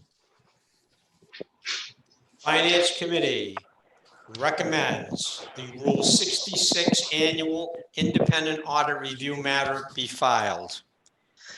Councilor LaCava moves the action of the committee be the action of the council. All in favor, say aye. Aye. Aye. Oppose or object? There being none, clerk continue with number 2. Finance Committee recommends the transfer of funds in the amount of $20,000 to cover the disposal of trench materials for the remainder of the fiscal year be approved. Councilor LaCava moves the action committee be the action of the council. Roll calls required. George A. Darcy III. Yes. Karen Dunn. Yes. Sean T. Durkee. Yes. Kathy Ann Harris. Yes. Joseph P. LaCava. Yes. Anthony LaFosse. Yes. Randall J. LeBlanc. Yes. Christine A. Mackin. Yes. John J. McLaughlin. Yes. Kathleen B. McMenamin. Yes. Patrick J. O'Brien. Yes. Jonathan Paz. Yes. Thomas M. Stanley. Yes. Carlos A. Vidal. Yes. 14 in favor. By your action, you've approved the $20,000 for disposable trench materials. Clerk continue with number 3. Finance Committee recommends the acceptance of various donations for the City Hall Museum Room from Barbara and Oscar LeBlanc be approved. Councilor LaCava moves the action committee be the action of the council. Roll call. George A. Darcy III. Yes. Karen Dunn. Yes. Sean T. Durkee. Yes. Kathy Ann Harris. Yes. Joseph P. LaCava. Yes. Anthony LaFosse. Yes. Randall J. LeBlanc. Yes. Christine A. Mackin, Yes. John J. McLaughlin, Yes. Kathleen B. McMenamin, Yes. Patrick J. O'Brien, Yes. Jonathan Paz, Yes. Thomas M. Stanley, Yes. Carlos A. Vidal, Yes. 14 in favor. If the clerk would just make sure that the thank you note is hand delivered by Councilor Randy LeBlanc, that'd be greatly appreciated. Cut down on postage and save some money out of the budget. Clerk will continue with committee of the whole. Make sure he wears a mask. Thank you already went out, Mr. President. We anticipate approval of some of these gifts, so Well, Councilor LeBlanc, refund us the 50 cents. Committee of the whole. Committee of the Whole recommends the request for authorization for the mayor to sign the project scope and budget agreement between the Massachusetts School Building Authority and the city of Waltham be approved. Vice President McMenamin moves the action of the committee be the action of the council. Roll call is required. George A. Darcy III. Yes. Karen Dunn. Yes. Sean T. Durkee. Yes. Kathy Ann Harris. Yes. Joseph P. LaCava. Yes. Anthony LaFauci. Yes. Randall J. LeBlanc. Yes. Christine A. Mackin. Yes. John J. McLaughlin. Yes. Kathleen B. McMenamin. Yes. Patrick J. O'Brien.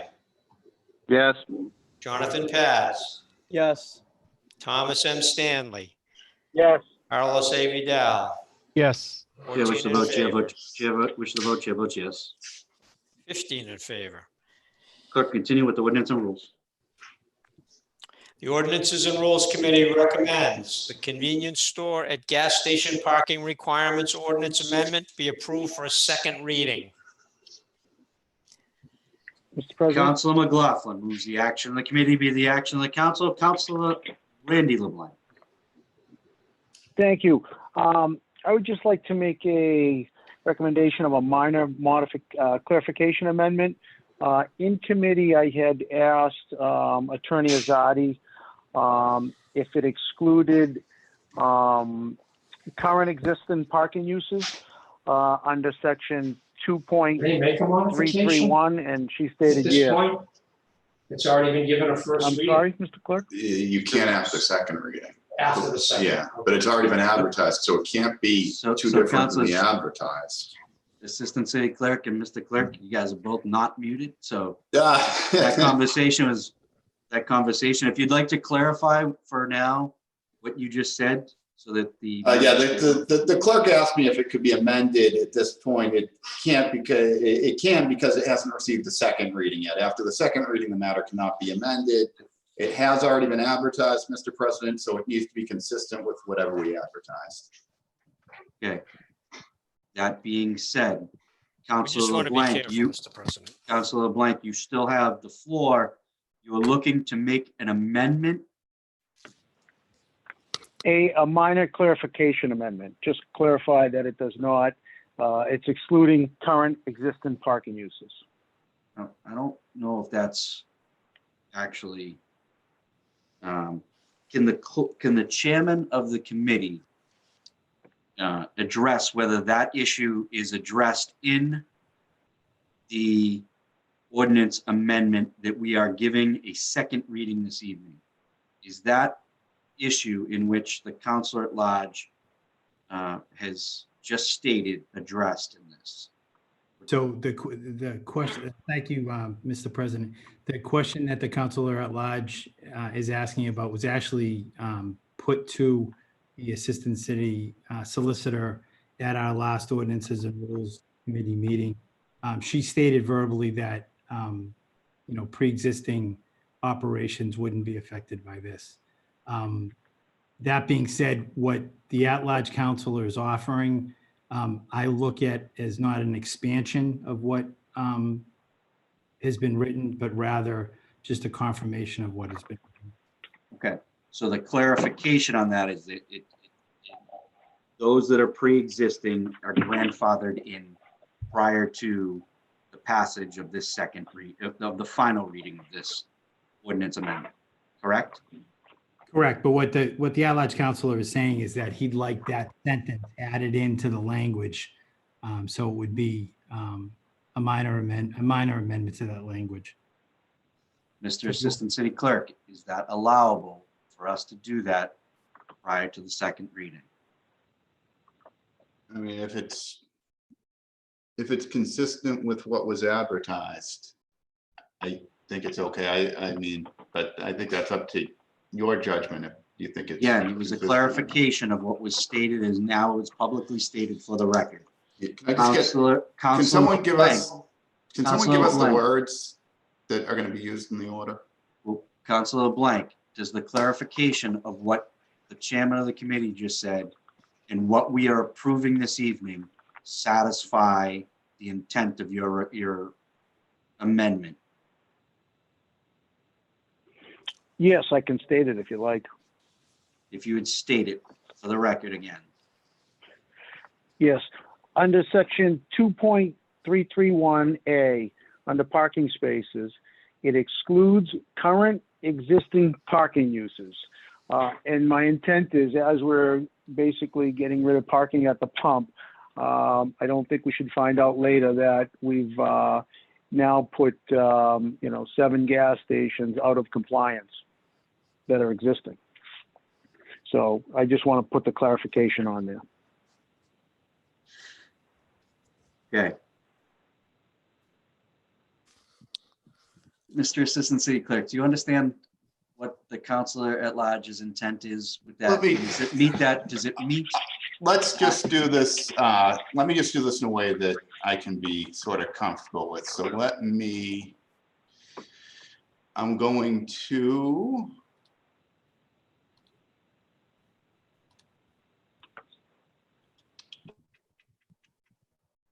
Okay.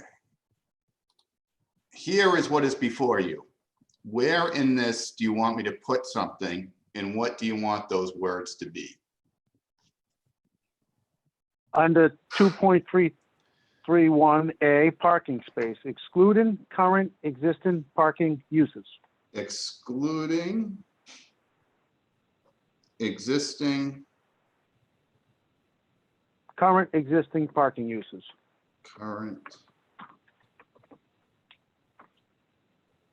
existing parking uses. So at the end of I'm sorry, can you give me the section, Councilor LeBlanc? Yes, 2.331A. So right after that period not, I'm going to write excluding existing, Correct. current existing parking spaces. Thank you very much, Councilor. Okay. Thank you. You've all heard a sense of the amendment. On the amendment, we're going to ask for a roll call.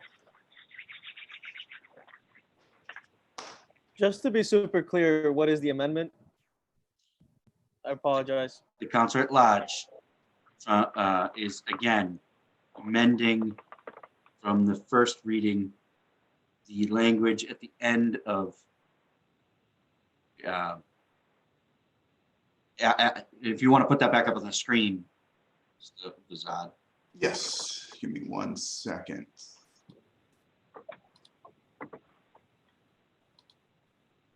So I think at the end of 2.331A after not.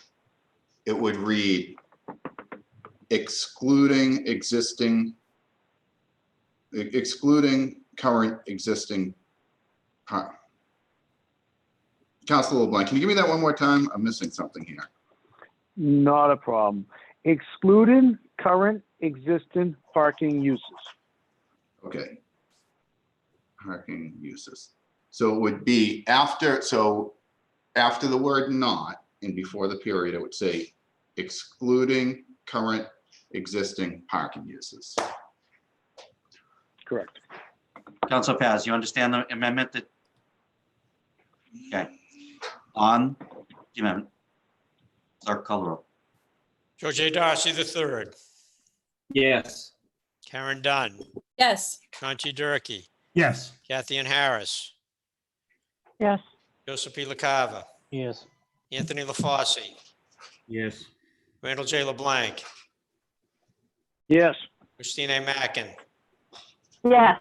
John J. McLaughlin, Yes. Kathleen B. McMenamin, Yes, Patrick J. O'Brien, Yes. Jonathan Paz, Yes. Thomas M. Stanley, Yes. Carlos A. Vidal. Yes.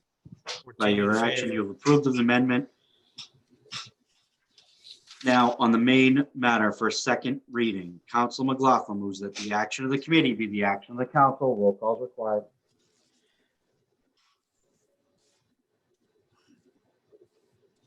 George A. Darcy III, Yes.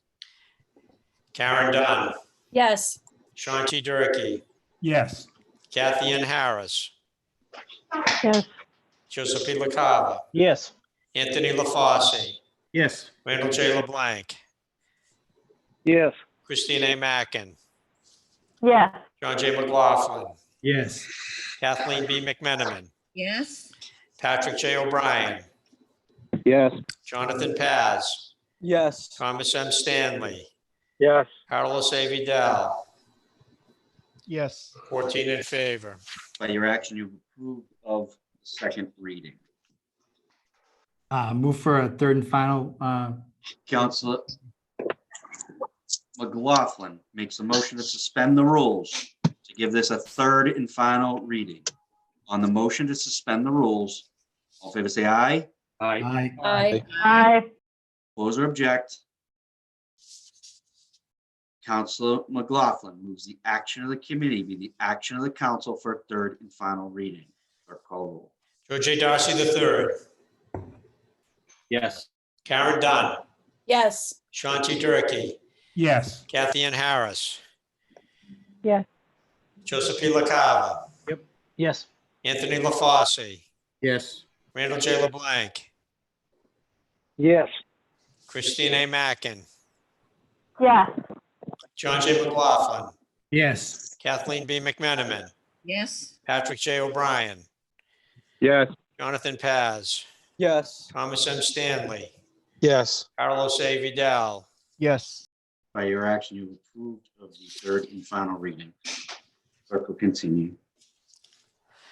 The Ordinances and Rules Committee recommends the time extension for order number 33110 for BP Third Avenue LLC at 214 Third Avenue, 186-194 Third Avenue, and 95 Fourth Avenue be approved. Council McLaughlin moves the action committee be the action of the council. Roll call is required. George A. Darcy III,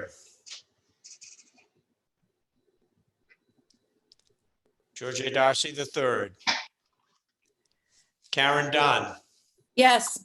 Sean T. Durkee, Yes. Kathy Ann Harris, Yes. Joseph P. LaCava, Yes.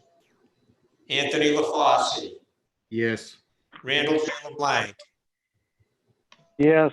Christine A. Mackin, Yes. John J. McLaughlin, Yes.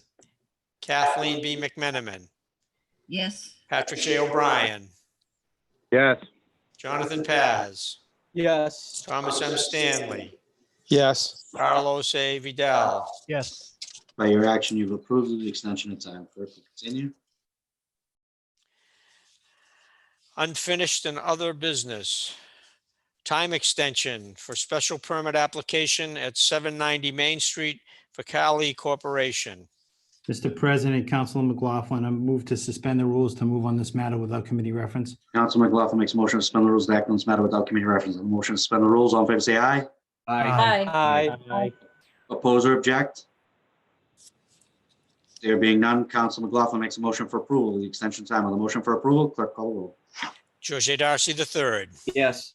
Karen Dunn, Yes. Sean T. Durkee, Yes. Kathy Ann Harris, Yes. Joseph P. LaCava, Yes. Anthony LaFauci, Yes. Randall J. LeBlanc, Yes. Christine A. Mackin, Yes. John J. McLaughlin, Yes. Kathleen B. McMenamin, yes, Patrick J. O'Brien, Yes. Jonathan Paz, Yes. Thomas M. Stanley, Yes. Carlos A. Vidal, Yes. 14 in favor. By your action, you have approved of the extension of time. Time extension for special permit application at 1017-1019 Main Street and 1025-1075 Main Street. Mr. President, Councilor McLaughlin. Council McLaughlin, you have the floor. Look to suspend the rules to move on this matter without committee reference. Council McLaughlin makes a motion to suspend the rules. Act on this matter without committee reference on the motion to suspend the rules. All in favor say aye. Aye. Or object. There being none, Council McLaughlin makes a motion for approval of the matter for the extension of time on the motion for approval. Call the roll. George A. Darcy III. Yes. Karen Dunn. Yes. Sean T. Durkee. Yes. Kathy Ann Harris. Yes. Joseph P. LaCava. Yes. Anthony LaFosse. Yes. Randall J. LeBlanc. Yes. Christine A. Mackin. Yes. John J. McLaughlin. Yes. Kathleen B. McMenamin. Yes, Patrick J. O'Brien. Yes. Jonathan Paz. Yes. Thomas M. Stanley. Yes. Carlos A. Vidal. Yes. 14 in favor. By your action, you approve the extension of time for 1017, 1019 Main Street, 1025, 1075 Main Street, Waltham. There being no further matters on the city council docket. Councilor LaCava. Mr. President, thank you for recognizing me at this time. I know many of you sat in on the Finance Committee meeting last Monday to get the details, but I would just like to let all councilors know and all watching and listening at home that this Thursday, May 28th, starts our budget hearings. We will start at 9:30 this Thursday morning, and this Thursday, they will be Zoom meetings. We have a schedule. I believe there are 16, I think we had changed one, 16 or 15 Zoom meetings scheduled for department heads and commission heads. And then on the following Thursday, June 4th, we will have the remainder, which will be in person. We do ask that if you, as counselors, do plan on signing in along with our finance committee members, that you do sign in on video. You know, we have a $277 million budget, and it is kind of tough. We all know sometimes when we have to call into these meetings on the phone or whatnot, it can be a little tough. So I think we do owe our mayor, our department heads, and our budget the respect of coming on video and being able to see and be heard when we are speaking to those who are answering for their budgets. So again, this Thursday at 9:30, we will be starting our Zoom meetings, followed by next Thursday, the 4th, our in-person meetings, which will be held at the Government Center currently. I know those of you who were on last week heard that. It will accommodate a space. We will be able to be safely distanced while being able to have enough people in the room. We are waiting to hear from Michelle Feely on the exact number we will be able to have in that room to currently satisfy social distancing rules. And following those two budget hearings, we will have a budget cutting session on June 8th, followed by a special meeting called to approve the fiscal year 2021 budget on June 15th. So for those of you that didn't have those dates and times, I just wanted to make that aware to all of you. If you have not received the schedules of who and when they will be on, please refer to the auditor, Mr. Senafani, who has those emails able to send out. Any other questions on that currently, I would be happy to answer. But again, I wish any and all council members who are interested to attend. Lastly on that, if you are planning to attend at any time during the 4th, I do believe our numbers are tight on that being safely socially distanced, that you do try to make accommodations beforehand and let Mr. Senafani and I know what times you do plan to attend so we can make sure that is accommodated. I know that is crazy, but this is a crazy time for us, and we hope to have everyone that wants to be in there to ask the proper questions and get this budget approved. Thank you. Thank you, Chairman LaCava. With that being said, to my colleagues, it is my intent, and hopefully working with the Vice President of the City Council, as well as the City Clerk's Office and department heads and conjunction with the mayor as well, to utilize Government Center as our assembly place moving forward. It is hopefully to be able to see your smiling faces in person come June 8th at our next scheduled city council meeting. It is our intent to bring us back in an area where we all can meet. It is safe and secure, not only for all of you as counselors, but for the general public as a whole as well. We need to get back to, as we have done through Zoom, the people's business. But I do believe that we can do it more efficiently, sometimes in person. And I hope to be surrounded by all of you real soon. And again, we'll work with the appropriate people to make sure that, again, it's safe for all involved. That being said, wish of the committee with no further items on the docket. Move to adjourn. Move we adjourn. On the motion to adjourn, I'm not sure, there was a couple people at that time. Would one person like to say it? Motion to adjourn. Councilor Cottle makes a motion to adjourn on the motion to adjourn. All in favor say aye. Aye. Aye. Oppose Aye. or object? That being said, the Waltham City Council will adjourn at 9:48 p.m. on May 26, 2020. Good night to all. Be well and stay safe.